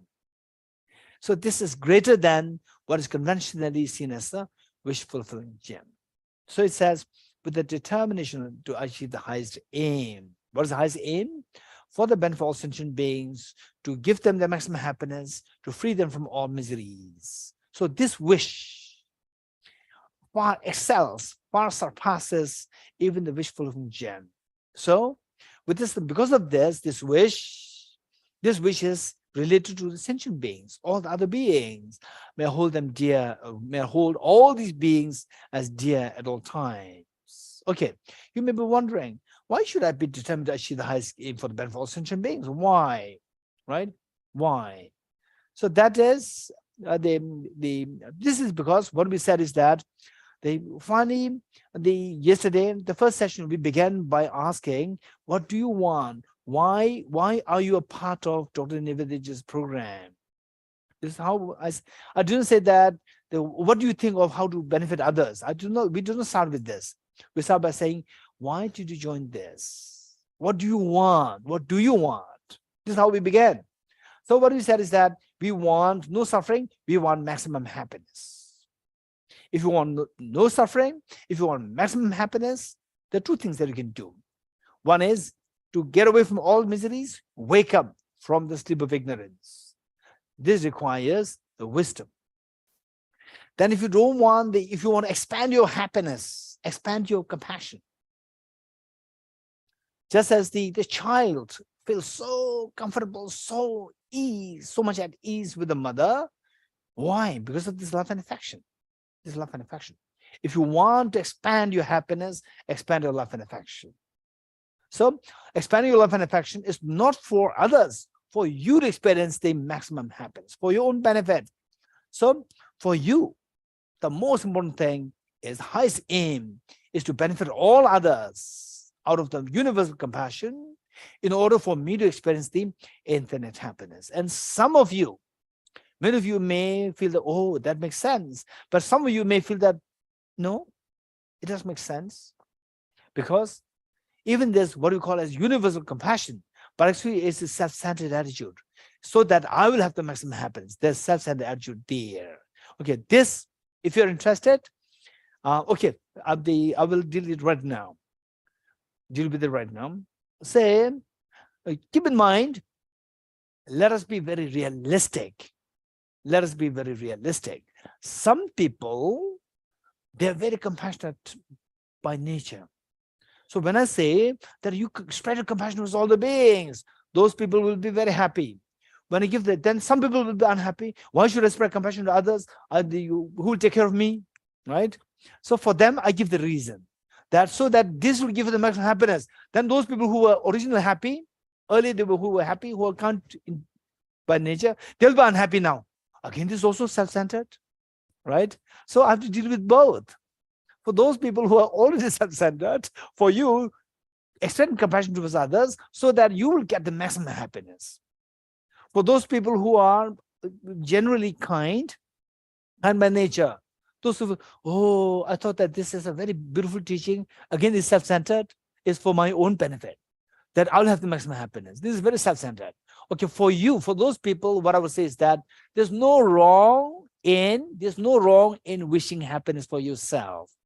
If you don't have happiness yourself, how can you export happiness? If you don't have gold yourself, how can you export gold? Keep this in mind. This is what is meant by to be realistic. We should be very realistic. In fact, the biggest of the magic is giving the greatest happiness to others. Meanwhile, you get the greatest happiness. Win-win. This is the best. Win-win. Give the maximum benefit to others, and you get the maximum benefit. This is amazing. This is amazing. There's nothing wrong. This is not selfish. Selfish means that you wish the best thing for yourself and disregard others. This is selfish. But here, you're wishing the best for everybody else. You're wishing the best for yourself. Win-win. This is beautiful. What's wrong with this? This is the wisest of all the ideals, all the thoughts. This is the wisest. So let us be wise. Okay. So with the determination to achieve the highest aim for the benefit of all sentient beings. So what is that determination to have the highest aim? That you all the sentient beings have the maximum happiness. You don't suffer at all. This determination that you generate, the unconditional love, universal love that you generate, and technically known as the Bodhicitta. Wishing to achieve the highest aim myself to benefit all the beings. That is a Bodhicitta. So this wish far surpasses, far excels even the wish fulfilling gem. Why it excels of wish fulfilling gem? Because it is said that wish fulfilling gem cannot make you enlightened. Oh, may I become enlightened? May I become enlightened? No. Wish fulfilling gem can give you mundane successes, not the super mundane success.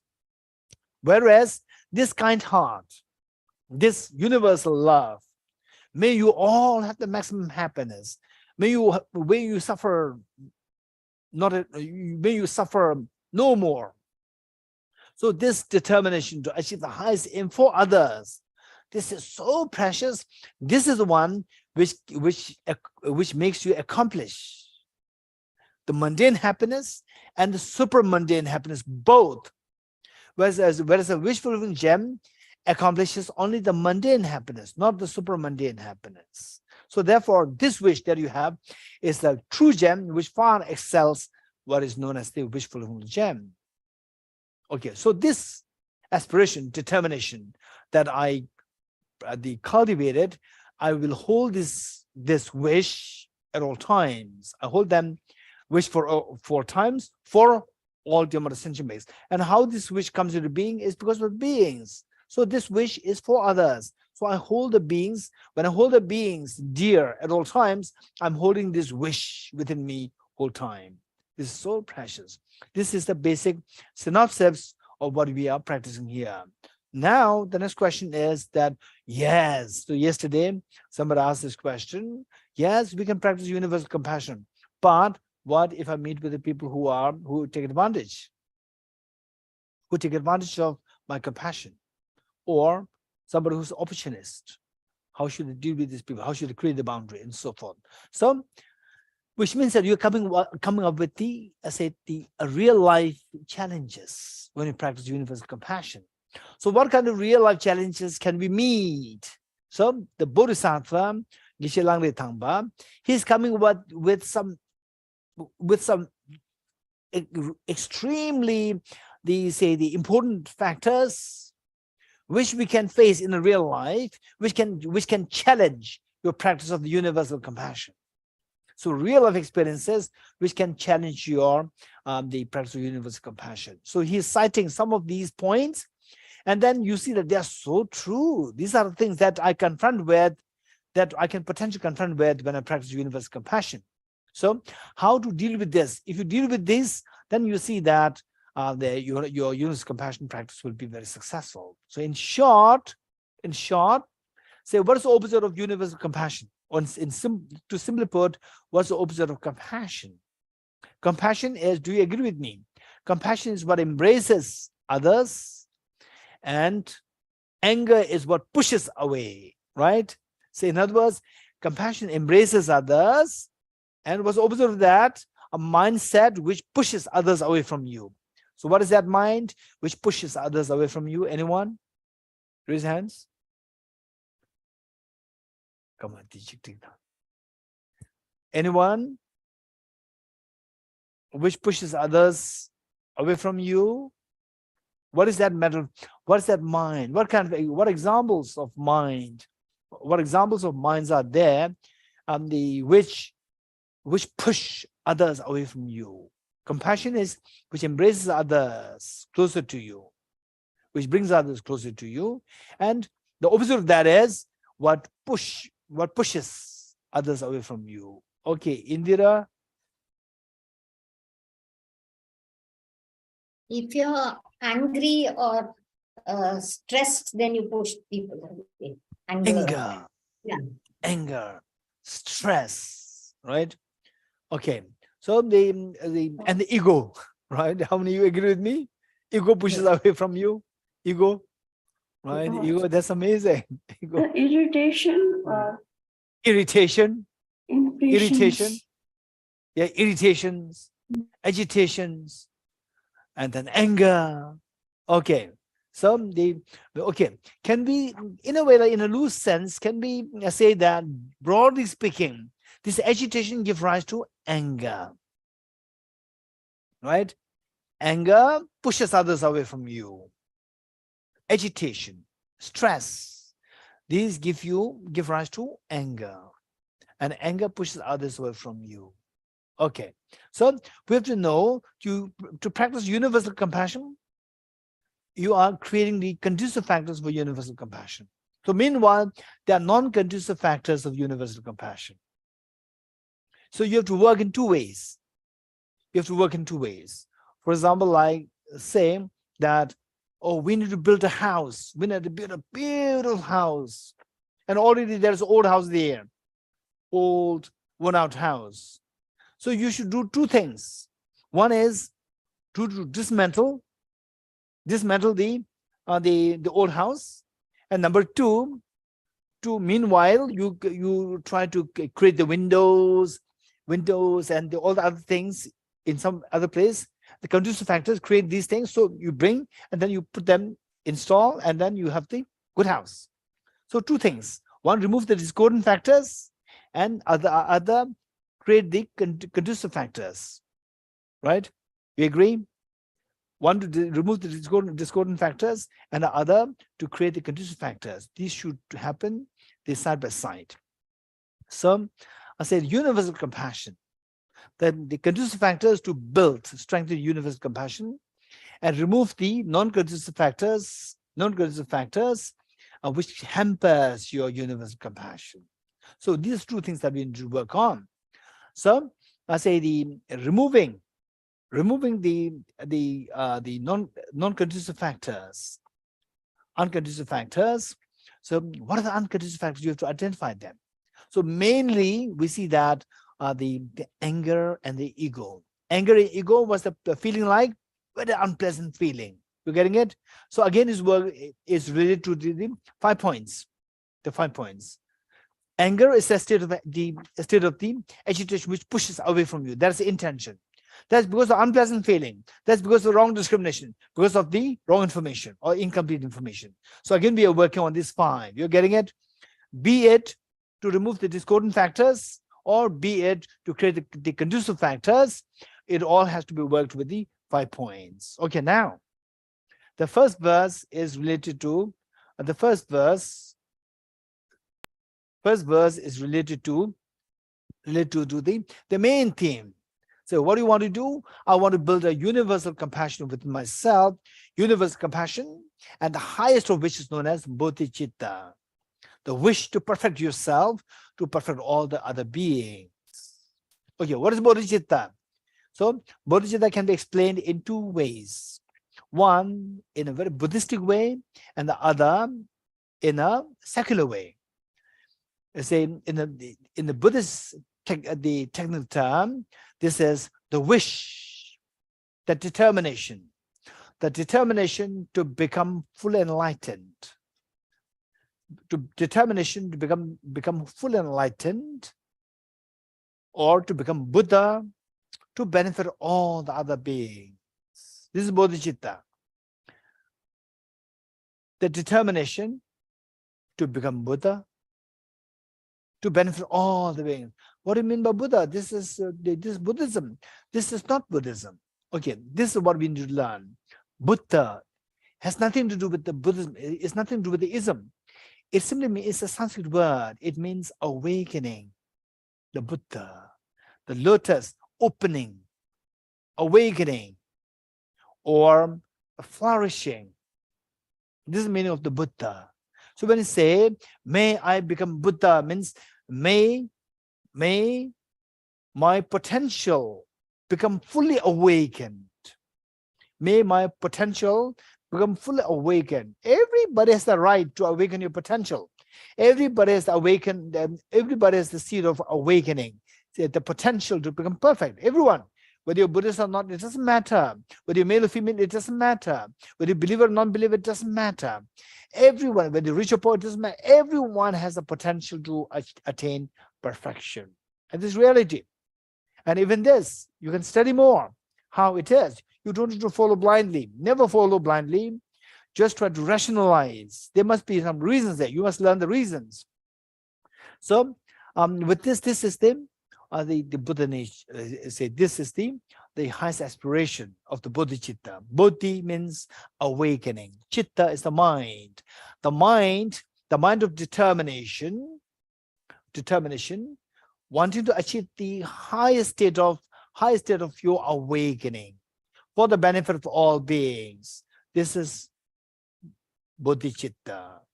Now, in a very secular sense, it is the wish the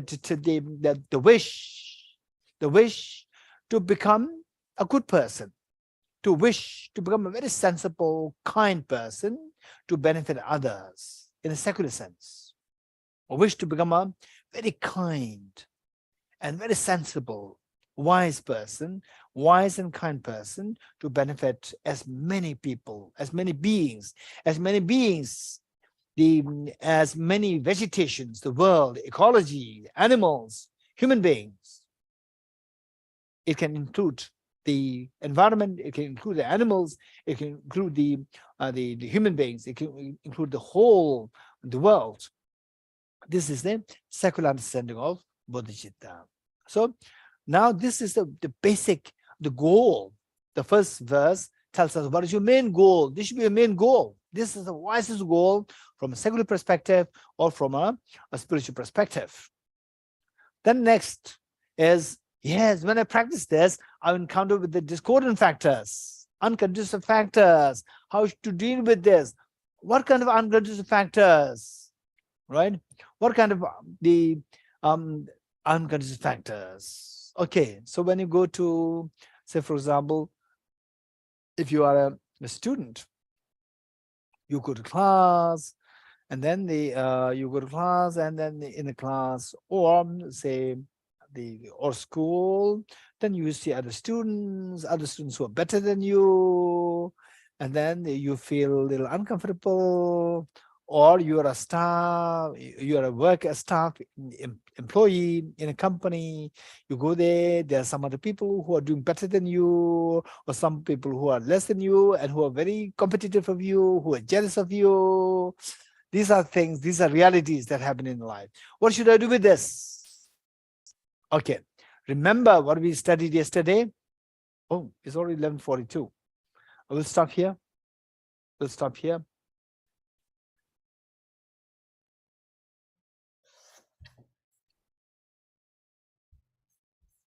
Okay, we'll stop here and we'll come back at, I don't know what time.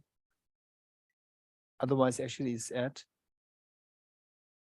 11:45. Now we'll come back at 12. We'll come back at 12. During the village is fine. We'll come back at 12. And then we can extend a little bit, like 15 minutes, we can extend further. Yeah. Thank you, Geshe. For those of you who want to send in questions, please feel free to send them in. Some of you who have sent in questions, I think Geshe has also answered a few of them. But if you feel they're not answered, feel free to remind me again. Otherwise, some of it I think has gotten answered, so I've messaged each of you individually.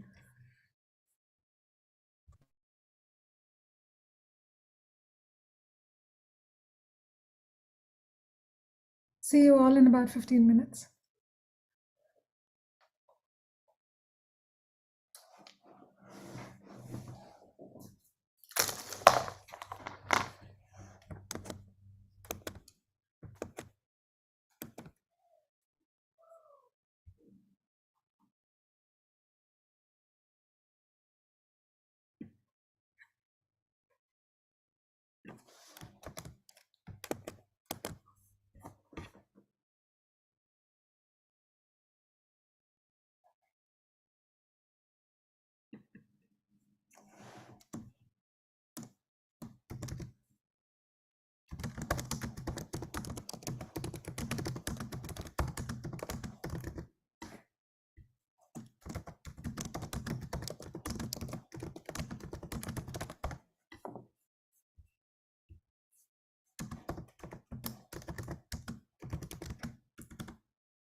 Kusume kusuma wa re iri miri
Welcome back, everyone. Any questions, please feel free to put them in the chat box or send it to me as a direct message, and we'll be happy to request Geshe to answer some of them.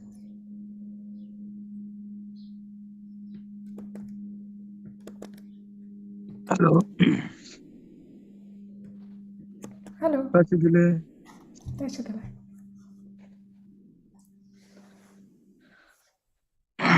yes, ma'am. How are you? Very well, thank you.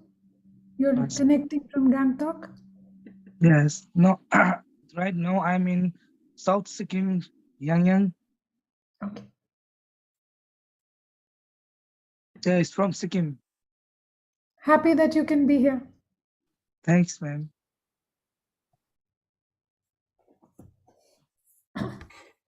Hi, Nivi. How are you? Very well, Mona. How are you? I'm good, good. Happy to be here. And I'll listen to yesterday's talk.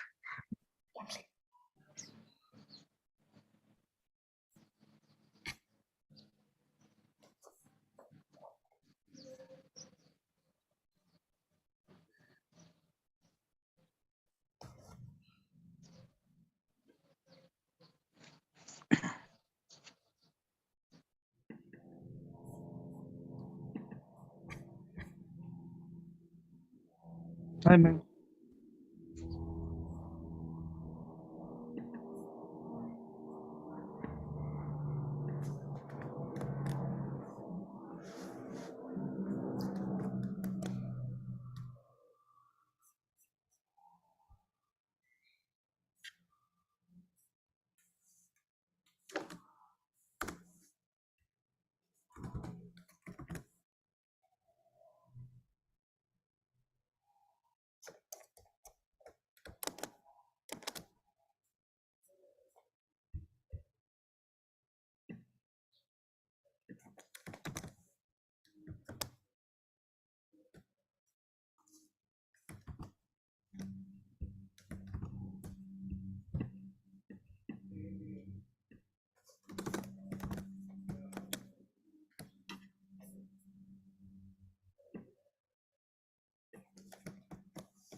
Rosita, was that a question? Yes.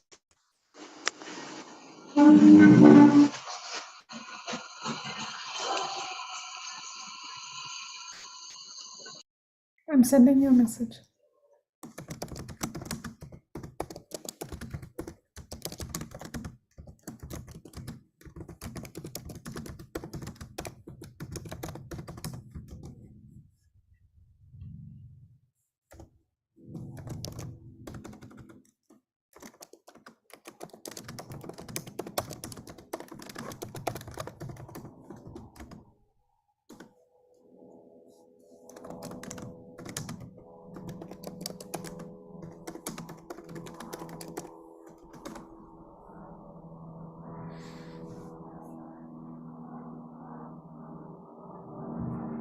Yes.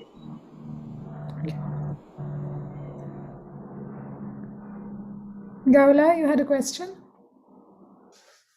Yes, Nivedita, I also have questions. Would you like to send it on the chat box? Okay, thanks a lot. No?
Screen sharing.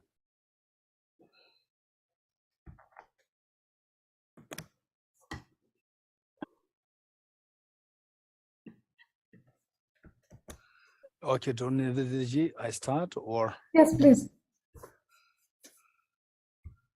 There are questions, Geshe-la, which we can use after the text is over. Yes. We can go to the questions after the text is over, Geshe-la. Okay, good. Screen sharing, good. So this is the summary meaning the synopsis of the whole mind training. The first in mind that what we are seeking.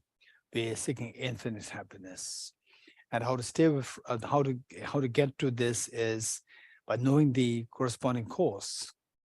Our corresponding cause is to expand your love and affection, and if you want the totally expansive happiness, then we need to cultivate universal compassion for all beings. So that desire to benefit all the beings, that desire by perfecting yourself in qualities, in order to benefit all the beings, that is so precious, more precious than the wish fulfilling gem. So therefore, and this is related to the beings.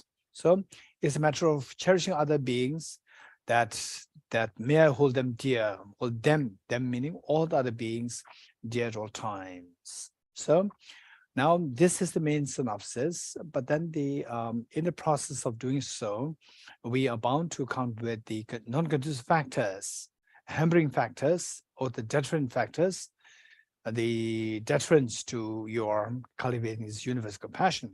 So what are the deterrent factors?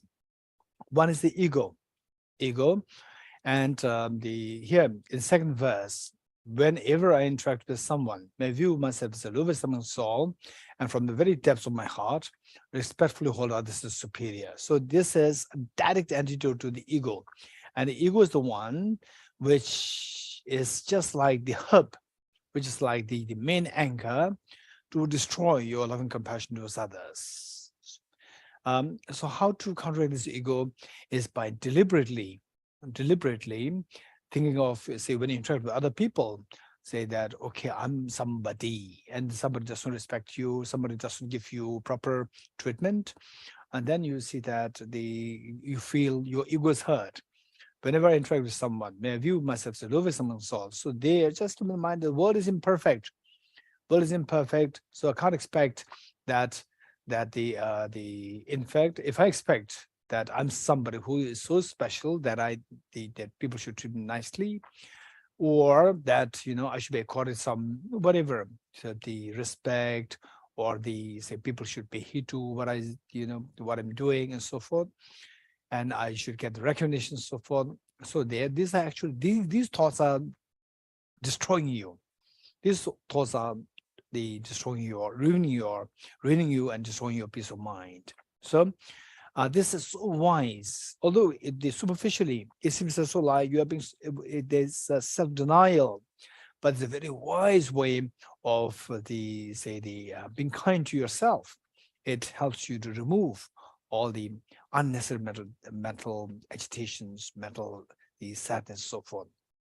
So by keeping in mind that I should be that others are superior to me, others are better than me. So when you think that, it doesn't mean that you should feel low. This is not a connotation.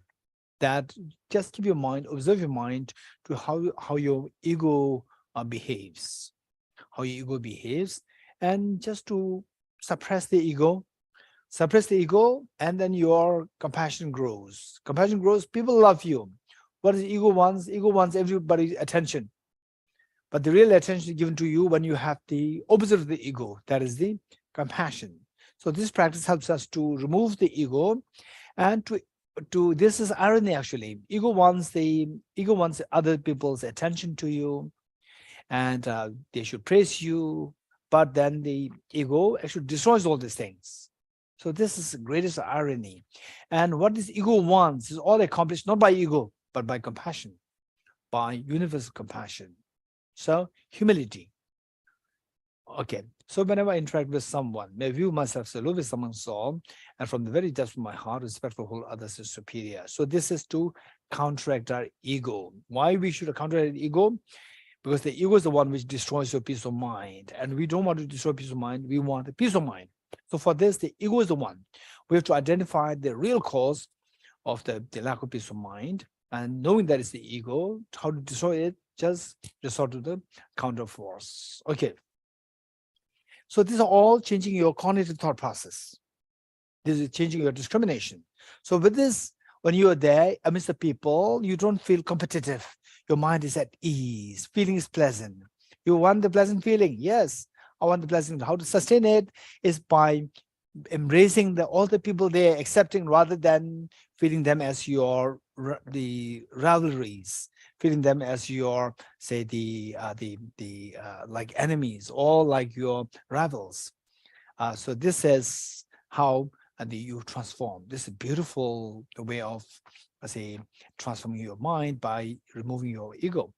Number 3, in all my deeds may I probe into my mind, and as soon as mental and emotional obstructions arise, as they endanger myself and others, may I strongly confront them and avert them. So these are very beautiful way of, say, like like a tree. From the top, it goes down.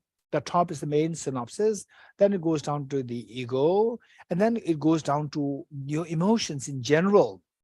Emotions in general. So whenever, since the time you get up till you go to bed, and even in the dream also, if you train, even in a dream, you'll be aware that, okay, now the destructive emotions are rising. I must calm them down, because what really destroys me is these destructive emotions. So in all my deeds, may I probe into my mind, just examine my mind, and the compassion practice, Bodhicitta practice, wisdom of emptiness practice. All these practices are there, but what I say is that somebody really, some of you might have heard about emptiness from Dorji Damdul, emptiness concept, how to change the reality of the world, and to wake up from the sleep of ignorance. So for this, I was teaching on emptiness so oftentimes here in Tibet House, and one time there was one lady who came to me to my office and then shared her experience. Oh, Geshe, your teaching is so beneficial. And then I meditate on emptiness. I think of emptiness. When I'm driving, I think of the car in front of me as empty. I said, don't do that. This is so unwise. When you think of, my car is empty, I should observe my mind. It says, in all my deeds, may I probe into my mind. You are driving a car, I probe into my mind, you will have an accident, right? So this is not how it should be taken. So it means that, say, except for these cases, like where you should pay full attention. For example, when you are, if you're a dentist, or if you are a surgeon, and you're operating on somebody else, you're probing on your own mind, it's very scary. It can simply kill the other person. So these are the skills we need a sense of discretion. What does it mean? It means that in any actions where your destructive emotions of attachment, aversion, anger, jealousy, these things arise under such situation, just observe your mind. And these emotions, finally, we see that within the mind, there are two categories. One is the resultant state, and the other is the causal states. Resultant state meaning happiness we want, that's resultant state. Miseries we don't want, the pain we don't want, the suffering we don't want. These are resultant states. And this happiness is a result of some causes. Miseries are also results of some causes. So we see that there are the respective causes within the mind, the resultant states and the causal states. You have to identify the resultant states and causal states. So resultant states are the evident, and it happens. It's not that you make it happen or you just bring it up. It happens. This is resultant state. And then you voluntarily, with the volition, for the volition you create, like anger, attachment, or compassion, wisdom, so forth. These are your volitional actions. Volitional actions, these are the causal states. These will give rise to happiness. These will give rise to pains. So what these give rise to are referred to as the resultant states, and what gives rise to these are known as the causal states. So the emotions, finally, we are related to the results. I want happiness, I don't want suffering. But if you want happiness, you don't want suffering, you should be wise. We have to check the causes. So embrace the cause of the happiness and the discard the cause of the miseries. So what are these causal states? These are all emotional states.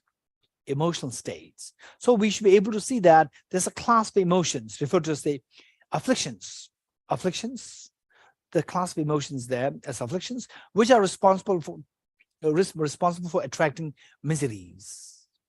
At times, these emotions, destructive emotions, we see that they give rise to some immediate gratifications, immediate happiness. And how do we classify the people as evolved or as immature? Immature people are those people who go for the immediate gratification, and the evolved people, they go for the long-term gratification. And usually immediate gratifications, they will destroy your long-term benefits. So let's keep this in mind. So this, for example, that attachment, anger. Attachment gives you immediate gratification. Anger gives you immediate gratification of causing harm to somebody else, and you feel that, okay, I'm so happy that I'm able to teach a lesson to this person. So these are all immediate gratification. Immediate gratifications are usually very destructive. So those people who go for the shortcut, intending to give rise to happiness, intend to get you rid of miseries, these are immature people. So we should not be immature. Immature means you suffer, your family members suffer. In fact, there are so many cases. I meet with people, the family members, I meet with them, and then see that they suffer so much because of, one of the family members being so childish, just looking for the immediate gratification, and then creating so much a problem to yourself and to all others. Okay, so these destructive emotions, which are causal states attracting all the miseries, when they arise in you, they give you a false impression of either making you happy or giving you protection. For the attachment, it gives a feeling of giving you happiness. Say the anger, it gives you a feeling of giving you protection. To harm others, reject others, and then you're protected. These are all immediate gratification and immediate results that the people are seeking. So that is so unwise. They actually attract all your miseries. Knowing that, wise people, seeing that as they endanger myself and others, may strongly confront them and avert them. So with, say, for example, with the attachment, think of the short term, long term, think of the broad reality. Then you will see, for example, I say that, okay, I go for PhD program, or let's say that now I struggle financially. So if I go to PhD program, then all these many years of otherwise, if I work for all these many years, I can accumulate money, and so I'm losing all this money. So rather I would do the work, go in a hotel, work as the what? In the hotel, waiter. I do that, and then that way I get some money, and the next 7 years I can, all this money I will lose if I go into PhD program. So there's so short term and so immature thinking. So finally, just believe it or not, the 7 years, say for example, yearly, you get, like, let's say by being a waiter or waitress, whatever, you get like 5 lakhs. And 5 lakhs, this next year, do you have in the bank, do you have 10 lakhs? No, you don't have. 5 lakhs is gone, right? Third year, do you have 15 lakhs? You don't have 15 lakhs, gone. Most likely you are in debt. And PhD also, you have no 5 lakhs, you have no 10 lakhs, right? But you have the study with you, you have the degree with you. So after completing your PhD, you can have a very comfortable life, dignified life. And the same in terms of money, both of you is the same, right? 5 years working, 7 years working, no money in debt. So the PhD or maybe a little debt also, the same. But with after 7 years, there's a difference there. With a PhD, your life is so dignified. Even just go in the market, people, you meet somebody, people introduce, oh, she's a PhD, she's a doctorate, she is so like this. And then so this is where every moment there's extra joy there. And then what do you do? And then if you are thinking about other people, if you think about this mind training, then with with this degree, you can really benefit so many people. Because to benefit people, even to benefit people, same with the label, with the extra degree, people will be more receptive to what you're saying. So these are all the benefits. So what I'm saying is that the people who think about the short term only, they are known as the childlike people. And people who think about the long term, they are the noble beings, evolved beings. So with this, that these destructive emotions, when they arise within you, these give you immediate gratification, but they are actually the cause of the long-term miseries. So wise people should not go for this. So what should they do? As they endanger my long-term benefits, as they endanger myself and others, may I strongly confront them and avert them. Knowing these cognitively, you know that these are the consequences of this and losing my benefit, long-term benefit. So you change the discrimination. You change the discrimination. We change the discrimination. The thought of these negative thoughts will give you unpleasant feeling. How to get away from this? Don't encourage this. Don't encourage this negative. Don't entertain the negative emotions. Oh, not entertain negative emotions. My long-term, the benefits will be protected. You get a very pleasant feeling. Then you stay away from your intention will stay away from the destructive emotions. So look, again, this is a mental transformation, mental training. So to counteract the negative emotions. Number 4, when I see beings of unpleasant character and those oppressed by strong negativity and suffering, may I hold them dear, for they are rare to find, as if I've discovered a jewel treasure. Okay, to be very honest, as I said yesterday, that in this world, each one of us, say we talk about, so what's your problem? Oh, I have this problem. I have nothing good. Actually, it's not true. The fact that let's say that the fact that the fact that your nose can smell something, this is amazing. The fact that your ears can hear something, this is amazing. You have such a gift. The fact that your body can touch and feel, because of this you can survive. If your body doesn't have the tactile sensation, you cannot survive at all. For example, you will not know that you are hungry. You will not know that you are thirsty. You will not know that you are in pain. Say, your hand is lying down there, and you don't know where your hand is. If you don't have the tactile sensation, then your hand is being burning, and you don't have, and then this can just kill you. So even this tactile sensation, even this is an incredible tool for your survival. So all these 5 senses, and then you have a sound thinking. You are not psychotic. You have a sound thinking. Even this is a big blessing. This is a big blessing. So precious. So we have so many good things. And then you only just see the bad things. You only look at the bad things. Good things you take for granted. If you think of the good things, you will rejoice. Feeling is pleasant feeling. For example, say I show you, say you dislike a person A, and I show you the person A's photograph. You will feel instantly that this person A doesn't do anything. Photograph, it is just inanimate. But just show this, and you feel affected. You feel unpleasant. And you again show this to you. It'll make you disturbed. This is how our mind is affected by the objects. So this encounter with a particular object, that thought process is activated.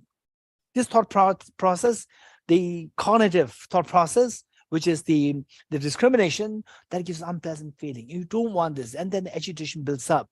This stress builds up. This stress, it can become chronic. It becomes a depression. So this is where we see that the more you think about the bad things, you are not helped, you are harmed. Your immunity goes down. For example, if you're confronted with challenging things, you think about this challenge difficult all the time, you're bound to suffer from ulcer. The excessive secretion of the acid will happen in the abdomen. You're bound to suffer from ulcer, and you are bound to have the vision also become blurry, and your immunity, overall immunity, will go down. It's very dangerous. And if you're angry and short-tempered like this for like 1 week, 2 like 2 weeks, you will die very soon. Very quickly you will die. This is what I've seen with my own eyes in my life. So they don't do anything good. Okay, so in other words, what I'm saying is that, say, the good things happen to you, bad things happen to you. And of the two, if you really count, the number of the good things that you have far surpasses the number of the bad things that happen to you in most cases.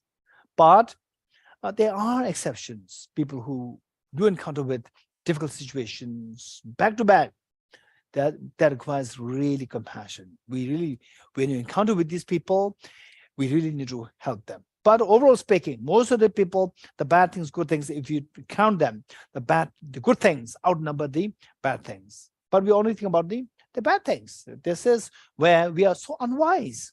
We think about the good things, you have a pleasant feeling. The pleasant feeling heals you.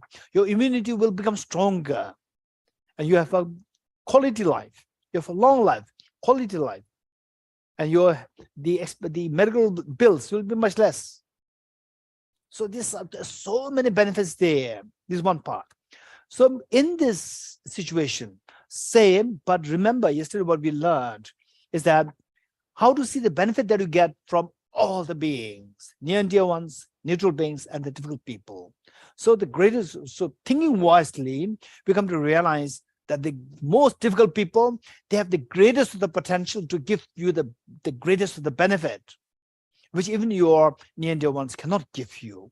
So from this, we see that these are the people who I feel closest to, because these are the people who give you the maximum benefit. But these people in your life, if you think of, say, out of the 100 people that you know, that you encountered with, you see that these people, the number is so less. So in other words, from one angle, oh, there's a terrible person there. This person is the ungrateful person, extremely nasty. But just think of how many people you know in your life. From these number of the people that you encounter, how many people are bad is so less, which means in a way, from the other side, if you look at the same situation, you are very unfortunate that you have less number of people who can give you the maximum benefit, right? People who are very difficult person who can give you the maximum benefit. This is so less. Oh, you're very unfortunate. Oh, I'm very unfortunate, but at the same time, at least I've encountered this person. At least there's one person. Out of so many bad people, this person came to my life to give me the maximum benefit. So this person is so rare, so precious. May I hold them dear, for they are rare to find, as if I've discovered a jewel treasure. So if you can, so just change your perspective, change your discrimination. You said, wow, this is amazing. I'm so fortunate to have encountered with this difficult person. So in fact, I'm saying that for me, there are a number of people, who are extremely kind, giving me difficult times. Yeah. And in fact, Lama Atisha Devangara Shrigyana, he said, what he did, he deliberately, when he was invited to Tibet, he deliberately brought somebody very complicated person, very difficult and complicated person, who can easily who's so short-tempered, who can lose temper right there and then easily. And deliberately Lama Adisha brought him with him to Tibet for him to practice compassion, for him to practice patience. That's amazing. So even this great enlightened being, for him, from all the things, what are the things that I should bring to Tibet? From there, of course, he cannot bring everything. He has to bring only those which are so important for him, for his life. So he considered that person, difficult person, as the most important thing. So make sure that he brought him there. Yeah. So this is amazing. If you can just change your perspective, your life will be so beautiful. So the near and dear ones, they're so kind. And the neutral beings, you can see the beauty of how kind they've been. And then the difficult people, wow, they're so rare. They're like the rare jewel treasure. Jewel treasure, which are so rare, having the potential to give you the maximum benefit. I'm very unfortunate that I have less number of the difficult people. I'm very unfortunate. I'm very unfortunate that I have the less number of people who can give you the maximum benefit. Who are these difficult people?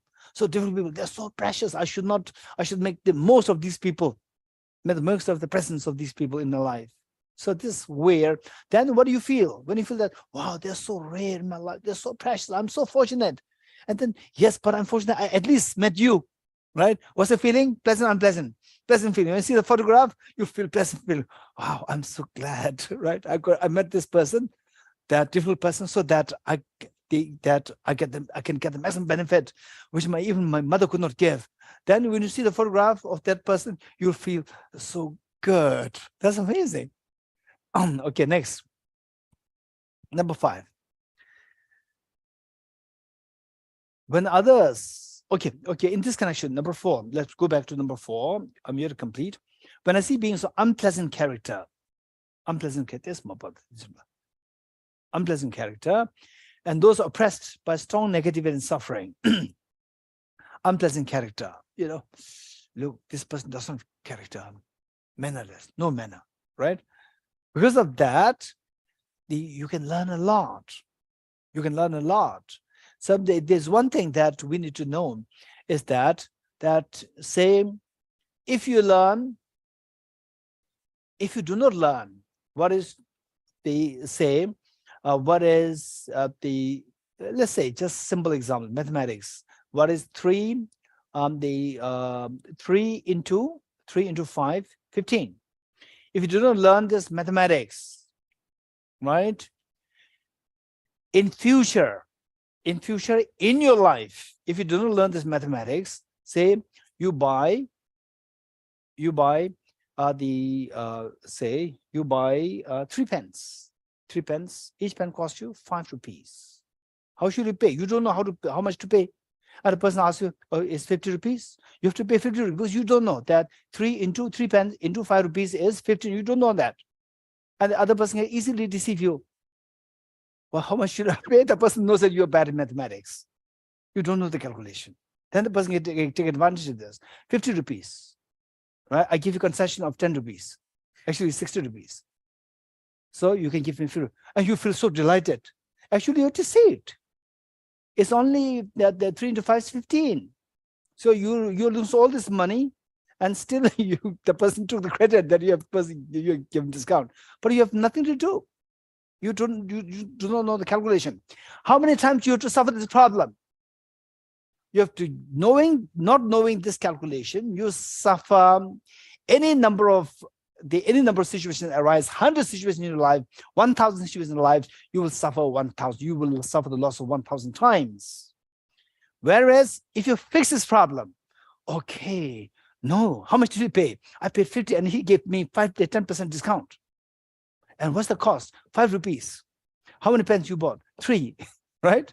It's only 15 rupees and you paid 50, right? So you paid 35 rupees extra. You are cheated, you are deceived by that shopkeeper. Oh, I did not know that, right? So what's the problem? The problem is not the shopkeeper. The problem is not knowing don't blame the shopkeeper. Blame your not lacking the knowledge. Fix this lack of knowledge and all the problems throughout your life, 100,000 times will be solved. One problem will be a panacea to all the problems in your future. Likewise, this particular person with unpleasant character, You see this person, no, I'm so unfortunate to be with this person as my colleague at work, no manner, so unkind. If you learn how to fix this problem, one, no matter how many times you meet with such, they say the unpleasant character people comes, you have no problem. All the problems solved by meeting with the first person. You tackle it nicely. That is the panacea to heal all the rest of the problems otherwise to be faced by you in the future. Who helped you to fix this problem? The person with the lack of character, this unpleasant character, that person helps you to fix this problem. So that person is so kind to you. This person helps you to remove all these say the thousands of problems to be faced otherwise in your life. That was so kind. So you feel that, then you think of, you see this person, you meet this person, what's the feeling? Pleasant feeling comes to you. Earlier you feel so agitated. You don't feel looking at this person, not talking to this. Now you feel like talking to the person, so kind, so kind. Okay. So when I see beings unpleasant character, and those oppressed by strong negativity and suffering, and people who are suffering, yes, of course, in this connection, say we are not to show blind eyes to the people who are suffering. Usually this is what happens. For example, say Tibetans at one point in time, they went through the series of self-immolation cases. And yes, the people of the world, they sympathize, but the opposition, CCP, is so powerful, so strong that, of course, they can do anything. But at least you can raise your voice. It doesn't matter whether it is effective or not. It doesn't matter. You can raise a voice. This is happening. So what's wrong? So this self-immolation, they are not actually terrorizing the other group, which means that they have something to speak. What is that thing that they want to speak? But some people, they came to me and said that, why are they doing this self-immolation? They should not have done this. This is, this against so forth. No, they can easily, at least, even if they cannot, destroy all the CCP, but at least they can go there and do something wrong to one CCP member, emulate themselves and hug them, and the other person also dies. But they did not do that. That's so amazing.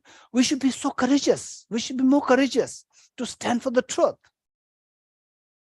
We should not be, weak.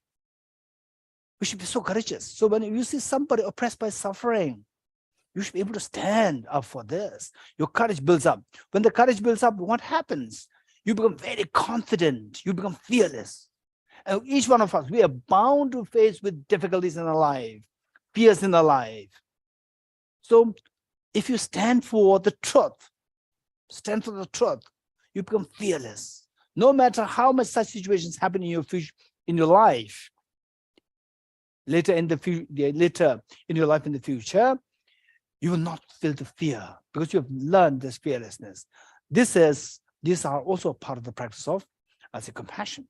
It's so precious for your own good. Okay. Then the next is about vegetarianism. Ecology, vegetarianism, and those oppressed by strong negative and suffering. The ecology is suffering. We're dumping all these plastics. Say, for example, say that we buy. Just yesterday, I told that my gas regulator, something wrong is there, and then I asked the medicines in charge that there's some problem with the regulator, gas regulator, we need to fix it.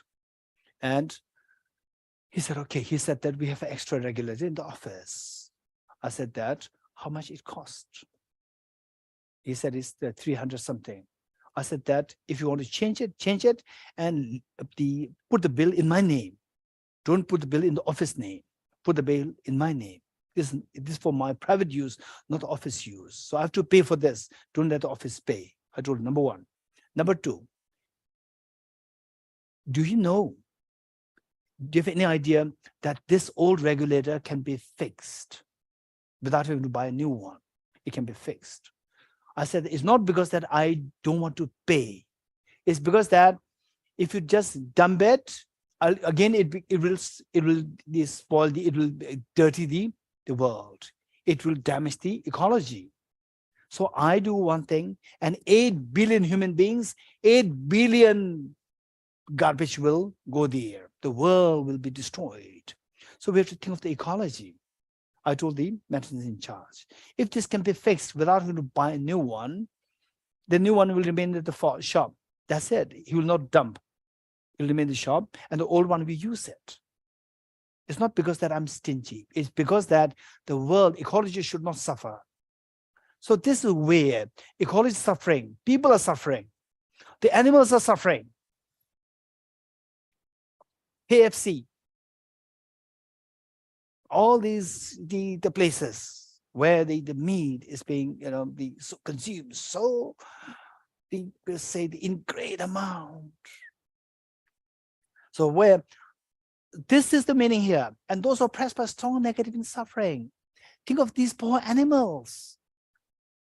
Ecology is your home. So there's English expression, which most of you know. A person in a glass house should not throw stone. What does it mean by that? Glass house, this is your only home. This is your house. If you throw stone, the glass will break and you will lose your house. This ecology, this world, this is the only home that we have. And if you damage this, if you dump garbage, you're actually bringing more garbage in your house. You are destroying your house. And then the suffering beings, the poor animals, they cannot speak. So what I'm not saying that everybody should be vegetarian. What I'm saying is that, of course, we should be, say, number one, for your own good, health-wise, vegetarian, the chance for cancer is much less. Chance for all these worms, uncooked food, uncooked meat, the worms going to your brain, it will be less. Overall health is much better. Emotionally, you're more compassionate. You will develop compassion. So, my stand, I'm not saying that everybody should be vegetarian. I'm not a very staunch, the aggressive, what do you call it, activist of vegetarianism. So what I say is that I really appreciate anyone on different levels. You can move from non-vegetarian to vegetarianism at different levels. Some people say that, oh, Geshe, after I listened to your lecture, I stopped vegetarian, non-veg altogether. Amazing. I really appreciate. And some people said, Geshe, I cannot do that because of my family, all of them are non-vegetarian. So therefore I cannot, so I try my best. I only eat which are the vegetarian, and then once in a while I take non-veg. Otherwise, I try to minimize. That's amazing. I appreciate. And some people, they say that, okay, so I don't buy and I don't cook in my house, but I do eat when I go out. Even that you have taken a step, I really appreciate. That's amazing, so precious. And some people say that I eat only once in a while, then otherwise I prefer the vegetarian. That's amazing, so precious. And some people say, Geshe, I'm sorry, say I stopped the chicken, I still eat other meat. You have taken a step. It's also very precious. Some say that I only eat the fish occasionally.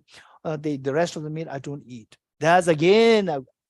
And some people, I'm very sorry, I cannot eat it. But I really appreciate people who become vegetarian. That's amazing. Even these people I appreciate. At least in your mind, you are going in that direction. That is so precious. So what I'm saying is that see in your the best of your ability. If you can move in that direction, not necessarily say the 0 to 100, from 0 jump to 100. This is not what I mean. If some people can do that, some people can go from 0 to 80, 60, 40, 10, at the 5, or 0.01. Even that is so precious. So this is my humble appeal to all of you. One. And then, for example, let's say even in your rooms, in a house, Say, for example, the ants are there, the insects are there in your sink. Then how do you do that? Be mindful. But the mindful doesn't only mean that, okay, now I'm lifting my food, lifting my hand, now I'm eating. This is very gross curve, very gross mindfulness. Mindful, when you're cooking your food, the rice or the vegetables, then the hot water, now you have to drain the hot water. You drain the hot water. Be mindful. Millions and trillions of the insects inside this sewage will die. Remember that. Be mindful. This is mindfulness. This is mindfulness. And then keep it there. Keep it there for 10 minutes, 15 minutes, keep it there. It'll cool down. Once it cool down to lukewarm water, then you can drain it. Or otherwise, let some cold water run in this and mix it with cold water and make it lukewarm and drain it. Remember this. This is mindfulness. Otherwise, a separate meditation, mindfulness meditation, walking meditation, and then in your house, you forget everything. You lose compassion. You are not mindful of what you're doing. So mindful, there are two: mindfulness, training the mindfulness per se as a container, and the contents. These are the contents, compassion, and so forth. And even walking, while walking, insects are there. Please make sure that you just see if you can take care of these insects there. If possible, not only just step over, they say, avoid it, but not stepping on this. And better than this is pick it up and keep it on the side, keep it on the roadside, so that this insect will not have to die. Meanwhile, your compassion grows, your seed of happiness grows. This is so beautiful. Good. Number 5. When others out of jealousy treat me wrongly with abuse, slander, and scorn, may I take upon myself the defeat and offer to others the victory. Okay. So when others out of jealousy treat me wrongly with abuse, slander, and scorn, may I take upon myself the defeat and offer to others the victory. Okay. So when do you become unhappy? There are many situations which can make me unhappy. For example, somebody abuses me out of jealousy. Somebody abuses me. That makes me so unhappy, particularly in the conventional world. In the conventional world, people say that, no, this person bullied you. You have to sue the person, right? Litigation case can happen. You can bring that, you create a litigation case against that person. But does it really make you happy? This question. Does it really make you happy? If it makes you happy, do it. That is your dharma. But in reality, it doesn't make you happy. It doesn't make you happy. On top of that, this is because there's a problem there, and you have not fixed the problem. And this same, how many such people can potentially come in your life? This is not the end. It will come anytime. It can come to you, which means that you have to bring these people. If you meet 100 people, you have to put the court case. And 100 times you have to waste your 100 times, your time, particular X amount of time, 100 times you have to waste it. And 100 times you are so agitated. Now, this person, out of jealousy, treat me wrongly with abuse, slander, scorn. When that person happens, see how to tackle this. How to tackle this person. There are so many ways of tackling it. One way is keeping distance. Keeping distance, then the person cannot affect you. It's like fencing yourself. The other one is talk nicely.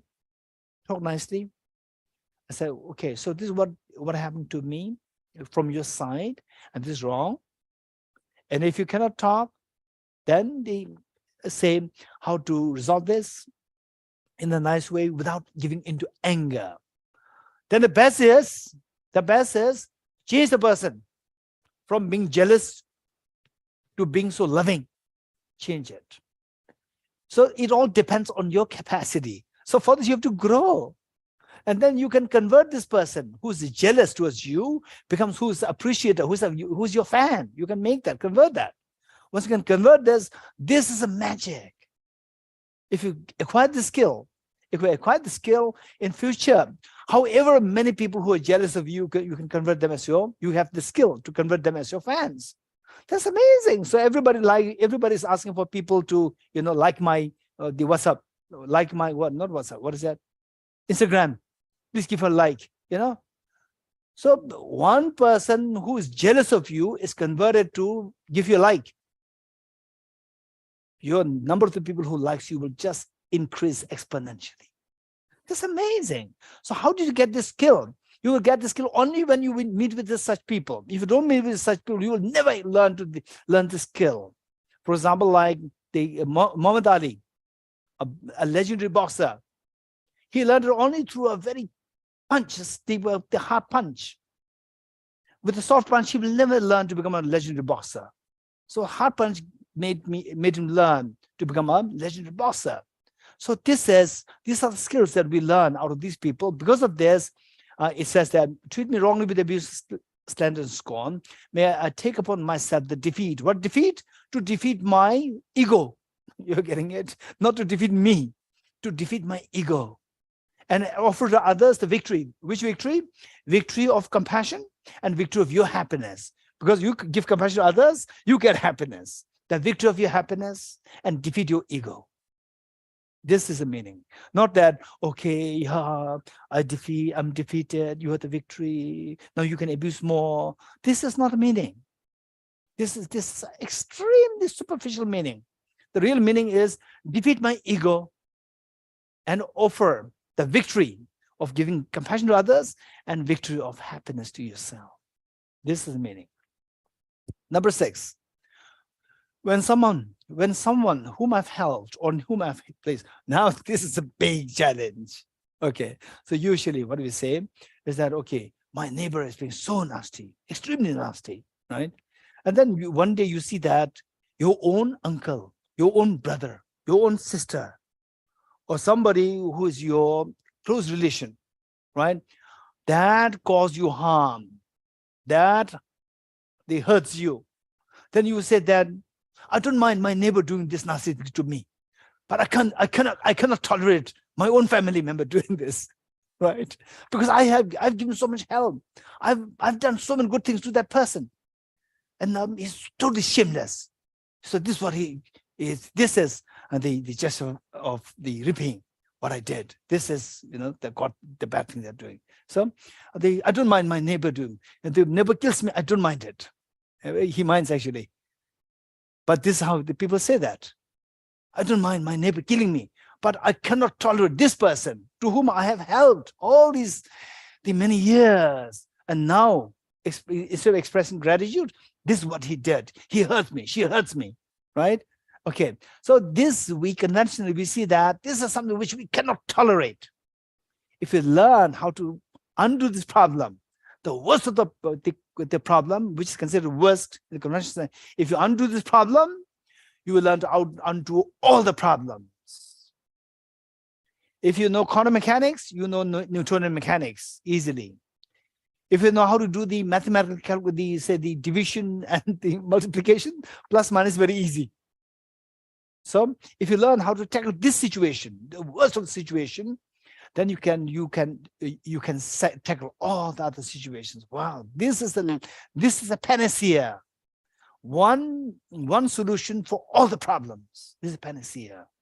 Number 6, when someone whom I've helped or in whom I've placed great hopes mistreats me in extremely hurtful ways, this is what I cannot tolerate. But as a wise person, may I regard him still as my precious teacher. What do you mean by teacher? Teacher means somebody who teaches you. Number 1, who helps you identify your problems. Who helps you identify your problems and then fix it. That is your teacher. So who helps you to identify your problems? That the root of your unhappiness is your anger, ego, these things. Who helps you identify, for example, coming to Dr. Nivedita Deji's program, you learn about compassion, Buddhist psychology, wisdom, and so forth you learn. And your mother is so happy. Wow, you've changed. Amazing, wonderful. Wow, right? Usually you never served your mother tea and so forth. Today, your mother asks you, my daughter, my son, you'll have a cup of tea. Oh, no, no, mom, please take a seat. Usually say, what tea? There's no juice, right? Or there's no coffee. It's only tea, always tea, tea, tea, right? So now today you say, no, no, mom, please sit. What do I have? The coffee, juice, tea, what? Right? Mother's so perplexed. I can't believe this. That's amazing. You have changed. So you used to tell me that Dr. Nivedita talks about Bodhisattva. You are the Bodhisattva. You are a Buddhist. That's amazing, right? So which means that you could not identify your problems inside. Of course, you have removed the gross problems. You have removed many problems, but the problems, there are many layers there. Only your neighbor, the harsh neighbor, nasty neighbor, he is able to identify still the subtler problems within you, still the subtler ego within you. He or she is able to identify that. So teacher, what's the job of the teacher? Job of the teacher is to point to your weakness, your problems, and then fix that. That is a teacher. So that person is the best of the teacher, because that person helps to identify the greatest subtlety of the weakness. And then you work on it. Oh yeah, still I have the ego, still I have the anger inside. Okay. So that person able to help me to identify that. Okay, without this, I will carry this. If he does not really identify this, help me identify this, then I'll carry this life after life after life, life after life after life, I will suffer, right? Wow, that's amazing. He's a real doctor, he's a real teacher who helps me to identify this, and now I have to fix it. So, eventually, in extremely helpful ways, may regard him or she still as my precious teacher. Good. Number 7. In brief, okay, now the training of this beautiful mind of Bodhicitta. Usually, what I describe in terms of our mind, of the say you see some people, they are so appealing. That's amazing. There's such a presence there. Amazing.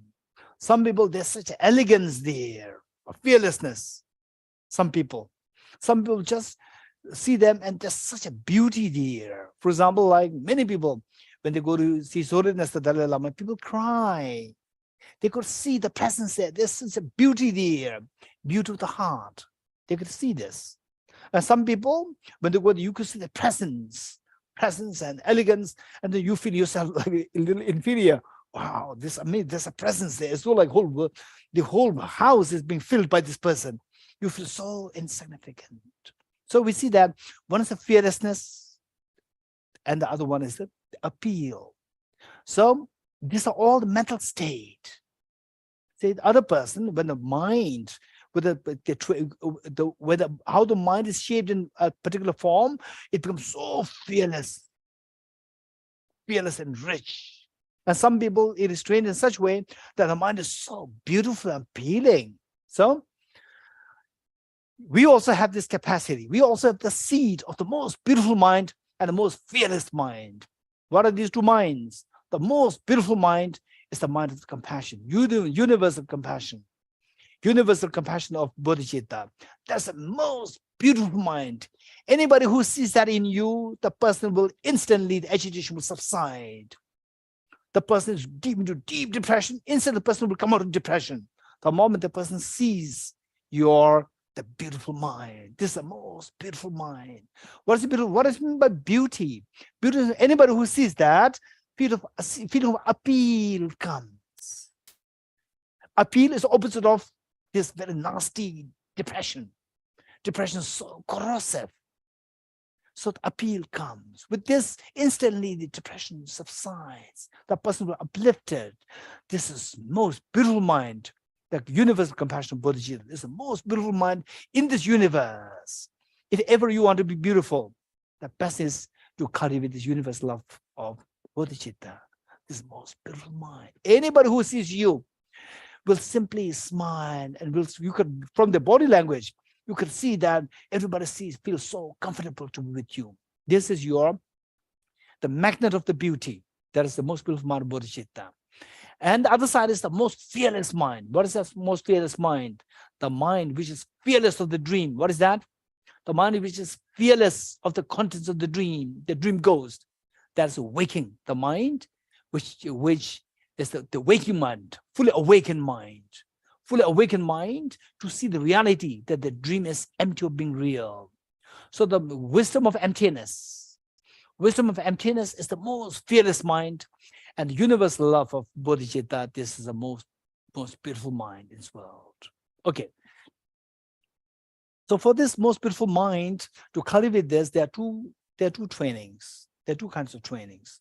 And these two trainings is not about, okay, you have to believe in Buddha, you have to believe in this, you have to do this, you have to do that. No, just change your cognitive thought process, change the discrimination, and the feeling will be changed.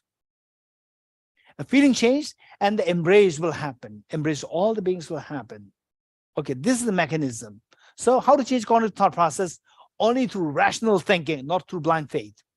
Only through rational thinking. So rational thinking, logical thinking, logically consistent thinking, that will help you to change your cognitive thought process or the discrimination. That will change your feeling from unpleasant to the pleasant.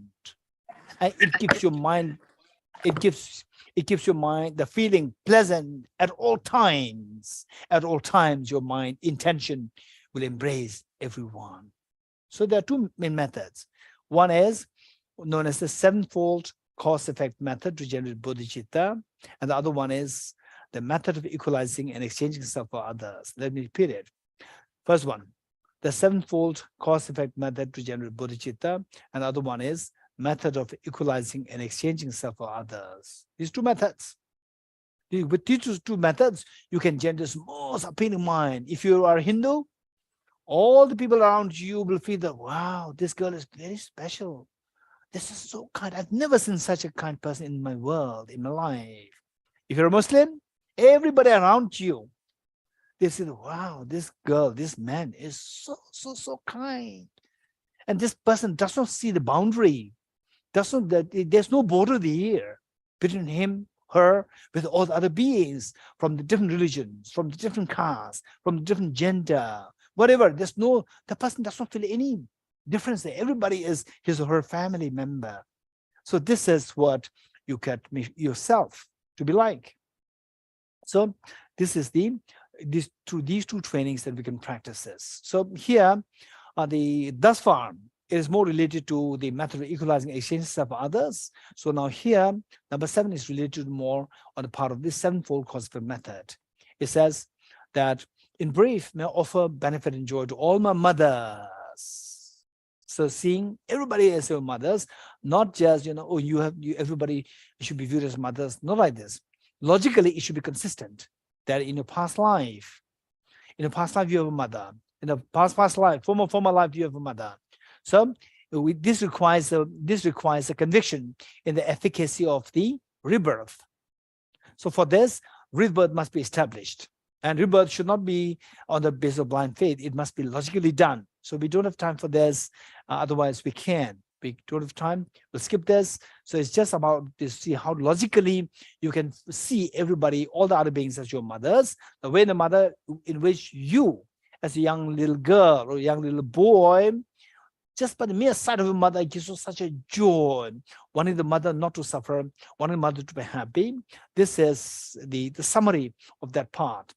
Verse 7, in brief, may I offer benefit and joy to all my mothers, both directly and indirectly, and may I quietly take upon myself all hurts and pains of my mothers. So, giving joy to others, this is out of compassion. So that is a source of victory, of happiness for yourself. May I quietly take upon myself all hurts and the pains. The pains you usually give to others, you are not ready to take it. So when you give the pains to others, you suffer. So by taking the hurt and pains on yourself, your suffering is removed. This is so wise. So superficially, outside, or literally, it is as though like it's so self-denial. But the deeper meaning is that in brief, may offer benefit and joy to all mothers, so that out of compassion which is the secret of my own ultimate happiness, that I get the maximum benefit directly or indirectly to all my mothers, both directly and indirectly. May I quietly take upon myself all hurts and pains of my mothers. All the pains that I take, which I don't give the pains to others. Because I don't give the pains to others, I'm freed from suffering. So look, So on the surface, there's one meaning. The deeper, there's another meaning. So this is the meaning of the mind training. Number 8. So number 8 is about the fearlessness. Till number 7, this is about the most beautiful mind, how to cultivate the most beautiful mind of the universal compassion of Bodhicitta. And number 8 is related to how to create the fearlessness. When you're fearless, you can fearlessly benefit the beings. So these two must come in unison. The beautiful mind of the Bodhicitta and the fearless mind of the wisdom of emptiness. These two should come together. So what is that wisdom? To see that just as in the dream, you dream of, say, meeting with the tiger, lion, ghosts, earthquake, tsunami, COVID-19, so forth. And then when you become fearless of all these episodes in dream, you wake up. You wake up to see that the dream is not real. The dream is just a dream. In the dream, you see dream as real. That is ignorance. What's the outcome? Fears. When you wake up, you see dream as not being real.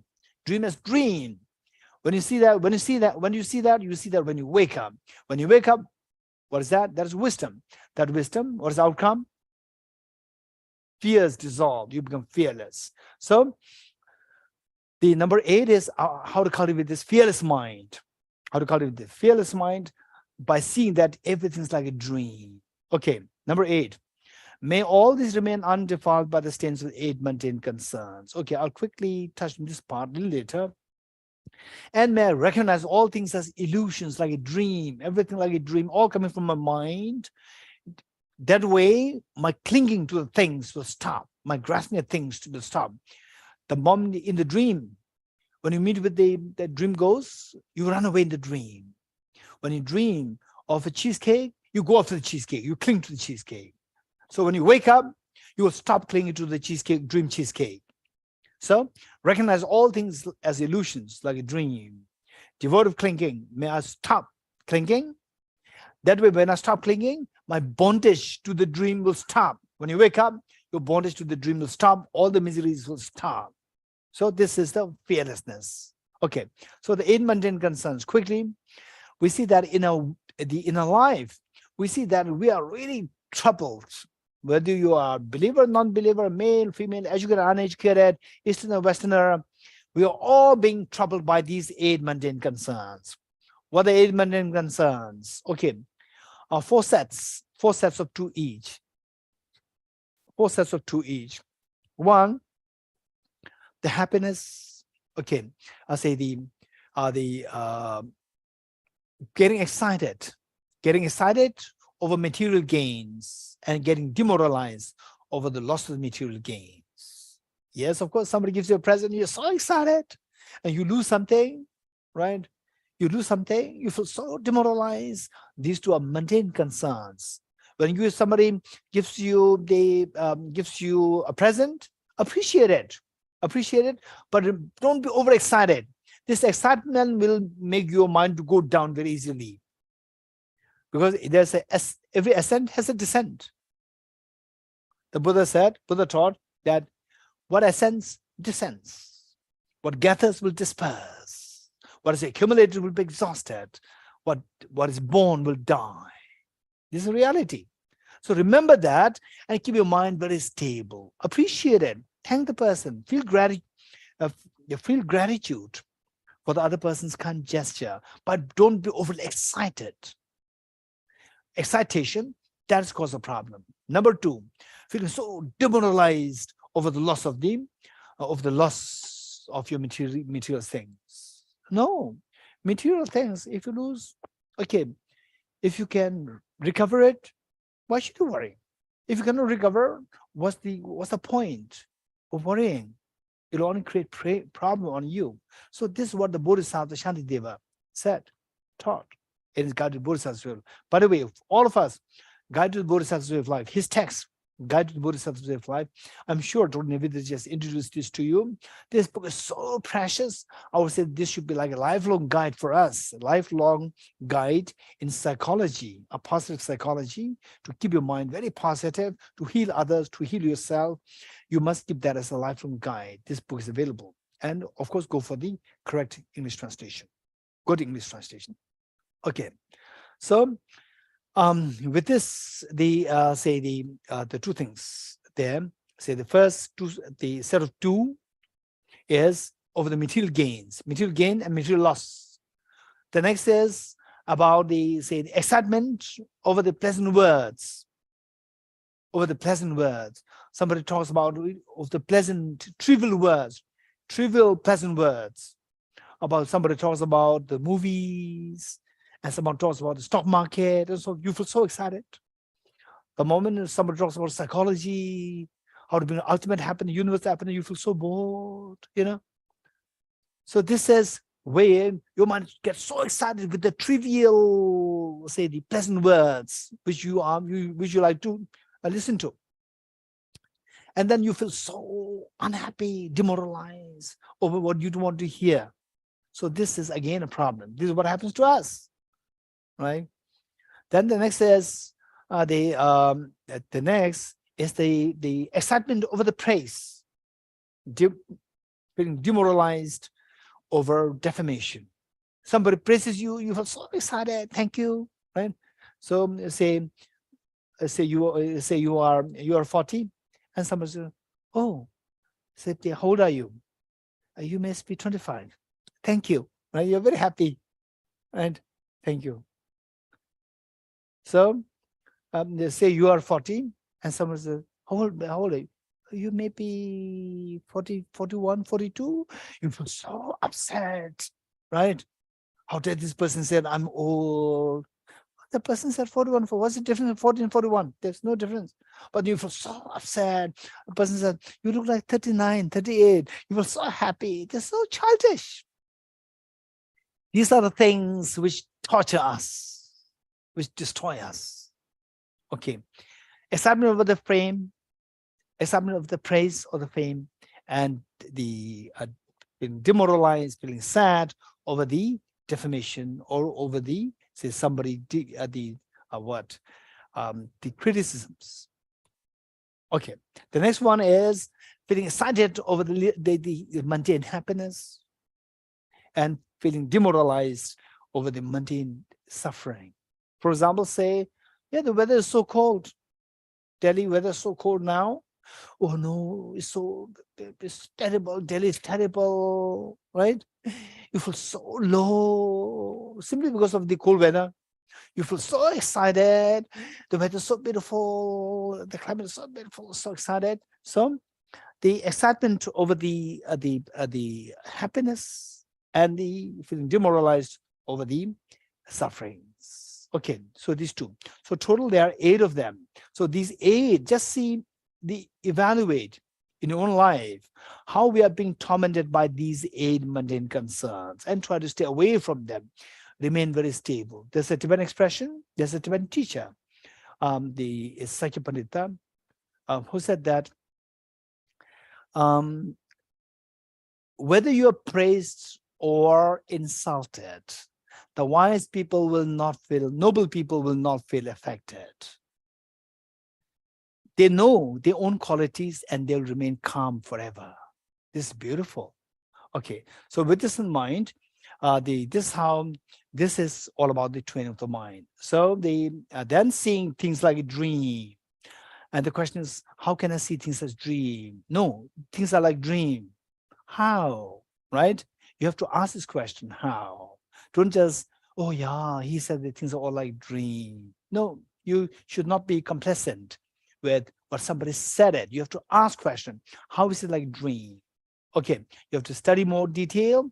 There are all the texts composed by the great masters like Arya Nagarjuna, Acharya Chandagiri, so forth, and these are very technical texts. If you wanted to read something which is more, say, friendly for the ordinary lay audience who are not too exposed to the philosophy, the book that I would suggest is by His Holiness the Dalai Lama.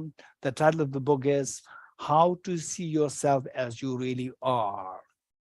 This is the book, How to See Yourself as You Really Are. Okay, so this is this all. Thank you. Nivedaji, can we have some questions? Thank you so much, Geshe. Such a precious teaching and so very practical. Most of the questions, as they kept coming, I also started getting responses that their questions were being answered as you spoke. There is one question, Geshe, which has come from 3 people in 3 different ways. So I'm going to try and merge it. Basically, the question has to do with oppression that we see or when some violence is happening on the outside. And if there is something happening like that, the first question is how does one deal with that situation itself? Second is how does one respond to the person who is oppressing or doing harm to others?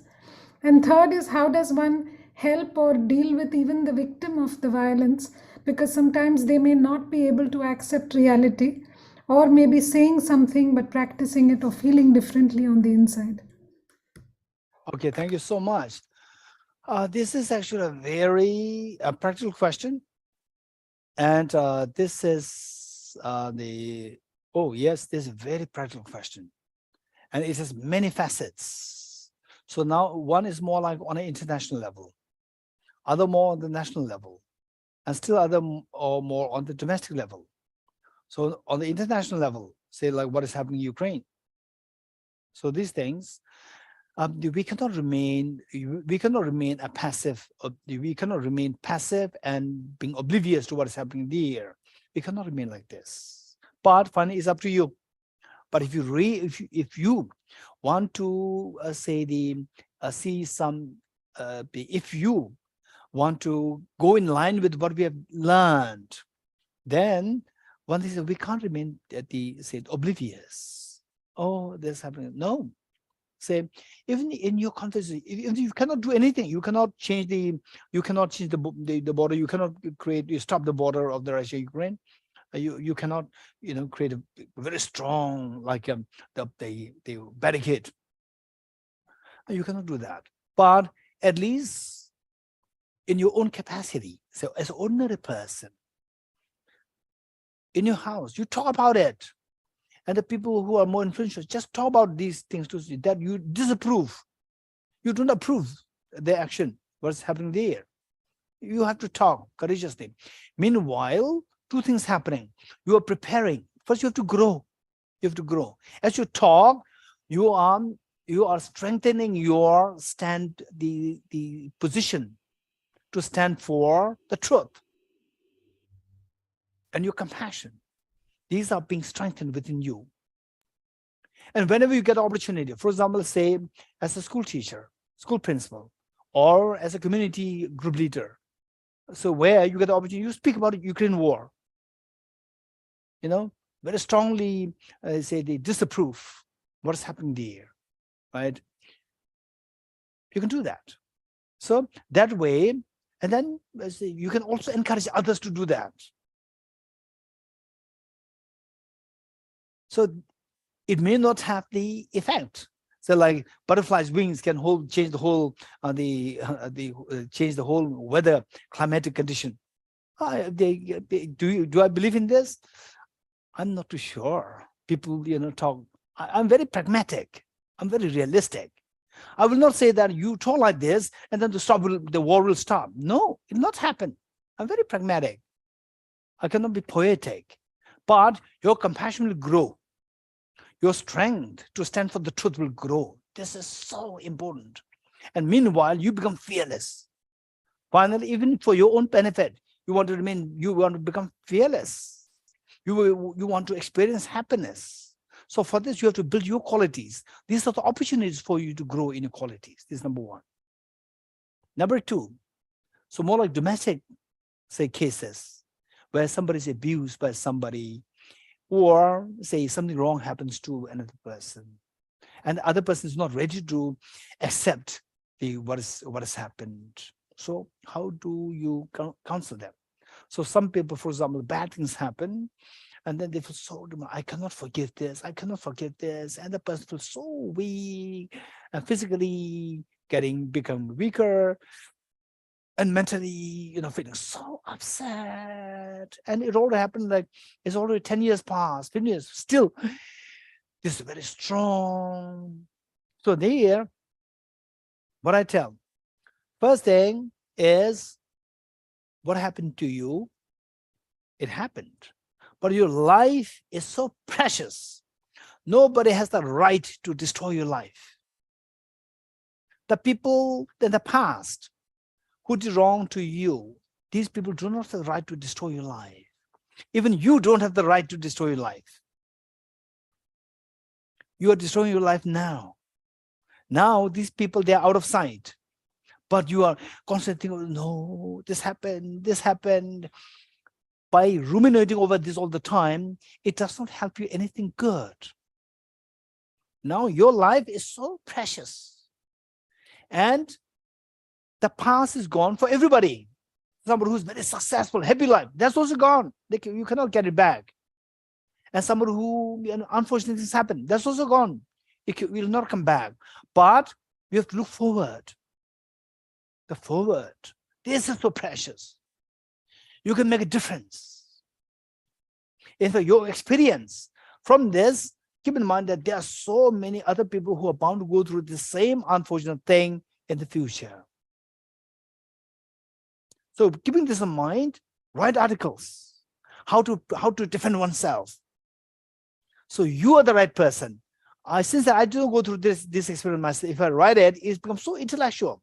You write it, there's emotion there. There's a feeling there. There's intellectual rigor there. There's a detail. All the details are involved. So you are the right person to write it. So that way we see that so many people can be benefited by your contribution.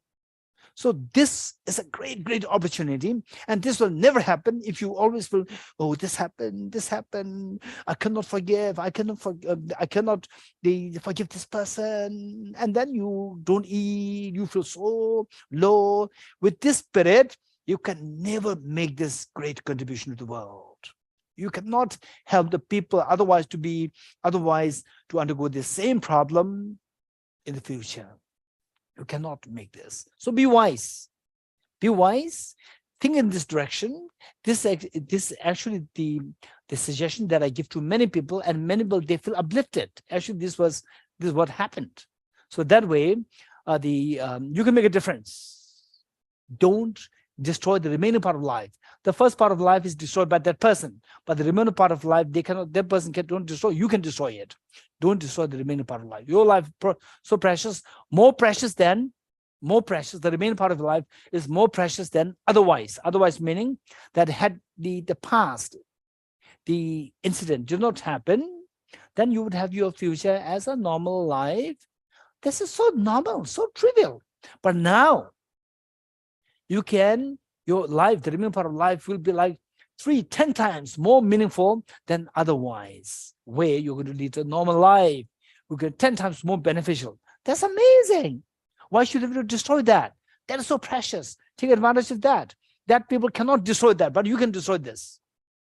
So if you destroy that part, then you are in a way like supporting that person. Look, you've destroyed me. Now I'm destroying the remaining part. You don't want good things to happen to me. I'm helping you. That I'm destroying the remaining part of my life. No, say no to the other person. You destroy the first part. Now the second part, I'll make it even more vibrant. Even more vibrant.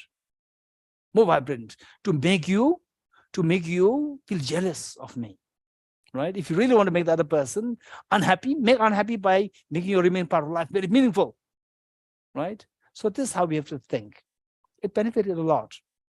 Thank you. Thank you, Geshe. Geshe, Dr. Stanson Dava had a question about asking if you could throw some light on lowest and superior and from what aspects. Okay. The lowest and superior, the screen sharing.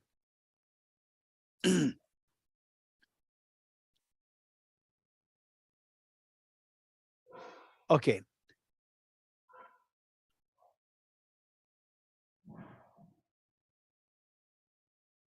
Teacher, after this.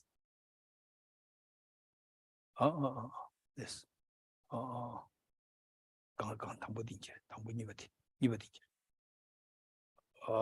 Okay. Number 2.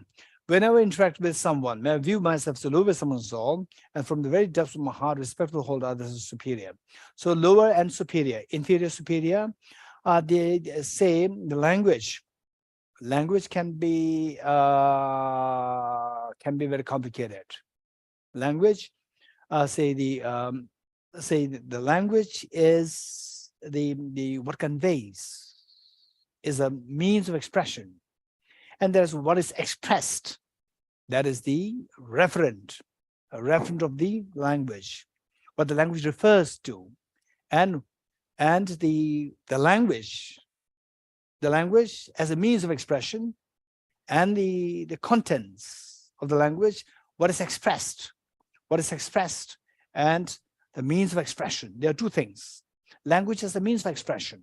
So whenever somebody expresses something in words, we should be extremely careful to make sure that what the person means by these words.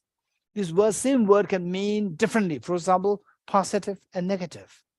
Positive and negative, in some contexts, oh, this is positive. This is positive means, I'm very positive. I'm very positive. It's very good. It's very wholesome. But when it's COVID positive, it's very negative. COVID positive, this is very negative. So same word can have, sometimes they can be like a dichotomous meaning there. They can be like a very quantitative meaning there. So we should be very careful, and then also we should be very sensitive to the cultural context, societal context. So for example, high and low. Some societies, they suffer because of these complications. Some communities are subjugated by other communities saying that you're low, we are superior. So say under such situation, we should be very careful in the usage of the terminologies. Okay, so here, what is meant by is, say for example, say say superior and inferior. Superior, inferior. So when talk about the superior, inferior, instantly people can connect with the, oh, we are being subjugated and subjugator. People who think themselves superior, they are subjugator, and people who are suppressed, they're the inferior.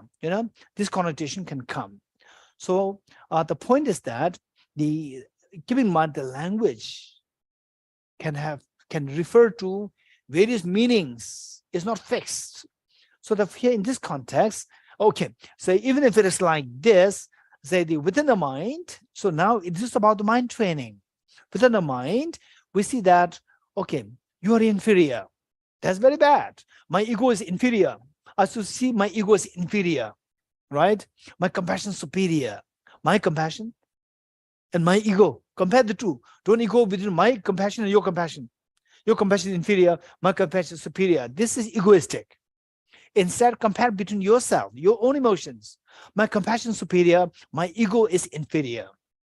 So it says that, so when I said, last time I said that whenever I interact with someone, may I view myself as the lowest amongst all. Lowest amongst all, it means that my ego must be seen as lower. Don't boost the ego. So this is, I said, what is seen in the negative in the outside world, you bring it inside and it can become positive. Say, my ego is inferior, my compassion is superior. I will always go after my compassion. I will never go after my ego, right? So this is the superior, inferior in this context. Thank you. That's all for now, Geshe. You've been so very kind. Okay, we will recite the Harsudha mantra. Harsudha mantra 3 times. And thank you to Nivedji and all your supporters, Vivekji, Ananya, and all your supporters in Mumbai, and all the participants here. Thank you so much. And given that the Dr. Nivedji, many of you may not know her, her compassionate thoughts. So all what she's doing is nothing to do with there's no other motives. It is just to see the world a better world. And this is her dream. This is a vision. This is a mission that she's undertaking. So and this is reality. I've known her for all these many years, and this is what I could see in her. So they're so precious, and she's like a role model for all of us. a great role model, and her Vivekji, amazing person, amazing, and extremely great supporter who support what Dr. Niveditaji is doing, and their wonderful daughter. She is so brilliant, and I can see a second the Dr. Niveditaji coming in the near future for the world. They're so precious. So, and who embodies all this knowledge in experience on the experiential level is His Holiness the Dalai Lama today. So let us pray that all the virtues that we gathered through these 2 days meeting, let us gather dedicate the merits that's gathered, that His Holiness the Dalai Lama, the true source of joy and happiness on this earth. Just imagine all the world leaders, all the leaders of the world, they're like His Holiness the Dalai Lama. There's no wars there. All the world leaders will come together in dialogue, come together, and then all these billions and trillions of dollars spent on the dumping in the missiles, they will all be dedicated for the welfare of the humanity, welfare of the community, for the ecology, for the charity, for the food of the people who are suffering from hunger, thirst, for the education, for the elderly support, and so forth. So these are the real magic. So let us pray that His Holiness the Dalai Lama always remains as a role model for all the other leaders, that they can learn from His Holiness how to transform one's mind to become like a sun, to let everyone to grow and thrive, that the world is a better place. Let's pray for that, and that His wishes be fulfilled spontaneously. And the program, Sea Learning Program, under the broad umbrella of universal ethics, actually what Dr. Nivedita is doing, this is actually the real Sea Learning Program. This is a real Sea Learning Program without the label. This is a real Sea Learning Program where the transformation within the people is created. So this is real Sea Learning, social, emotional, ethical learning. So let's pray that His Holiness lives long, that His wishes be fulfilled spontaneously. And let's also pray that all the activities, such as the activities that Dr. Nivedita is running, where all the good people, the kind-hearted people, visionary people, kind-hearted visionary people, their activities thrive in the world. The world, all the famine, the wars, the COVID-19, they all subside for the good of humanity. May the peace and happiness thrive in the world. May each one of you, through your learning from Dr. Nivedita, may you soon see the dawn of this most precious mind, the most beautiful mind of the universal love of Bodhicitta, and the most fearless mind of the wisdom of emptiness. May these two soon see the dawn in each one of you, that you become such a reliable guide to lead all other dear mother sentient beings from the state of suffering to the highest happiness and peace and relief. So with this in mind, let's recite this verse together 3 times. Om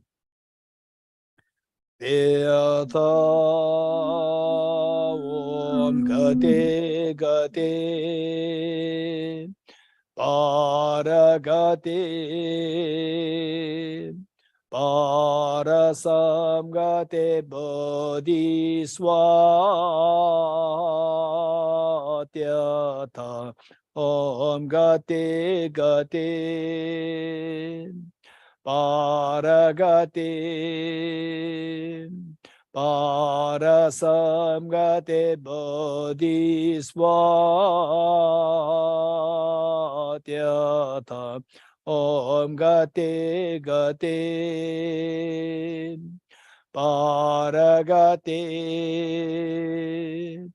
Parasamgate Bodhiswaha.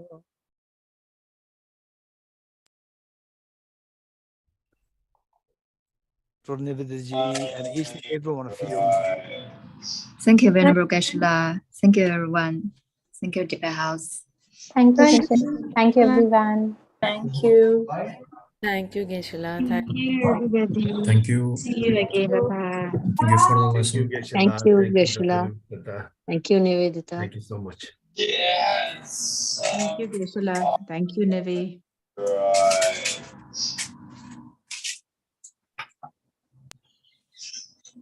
Thank you all for being here. Thank you so much to Tibet House. Bye bye. Bye-bye.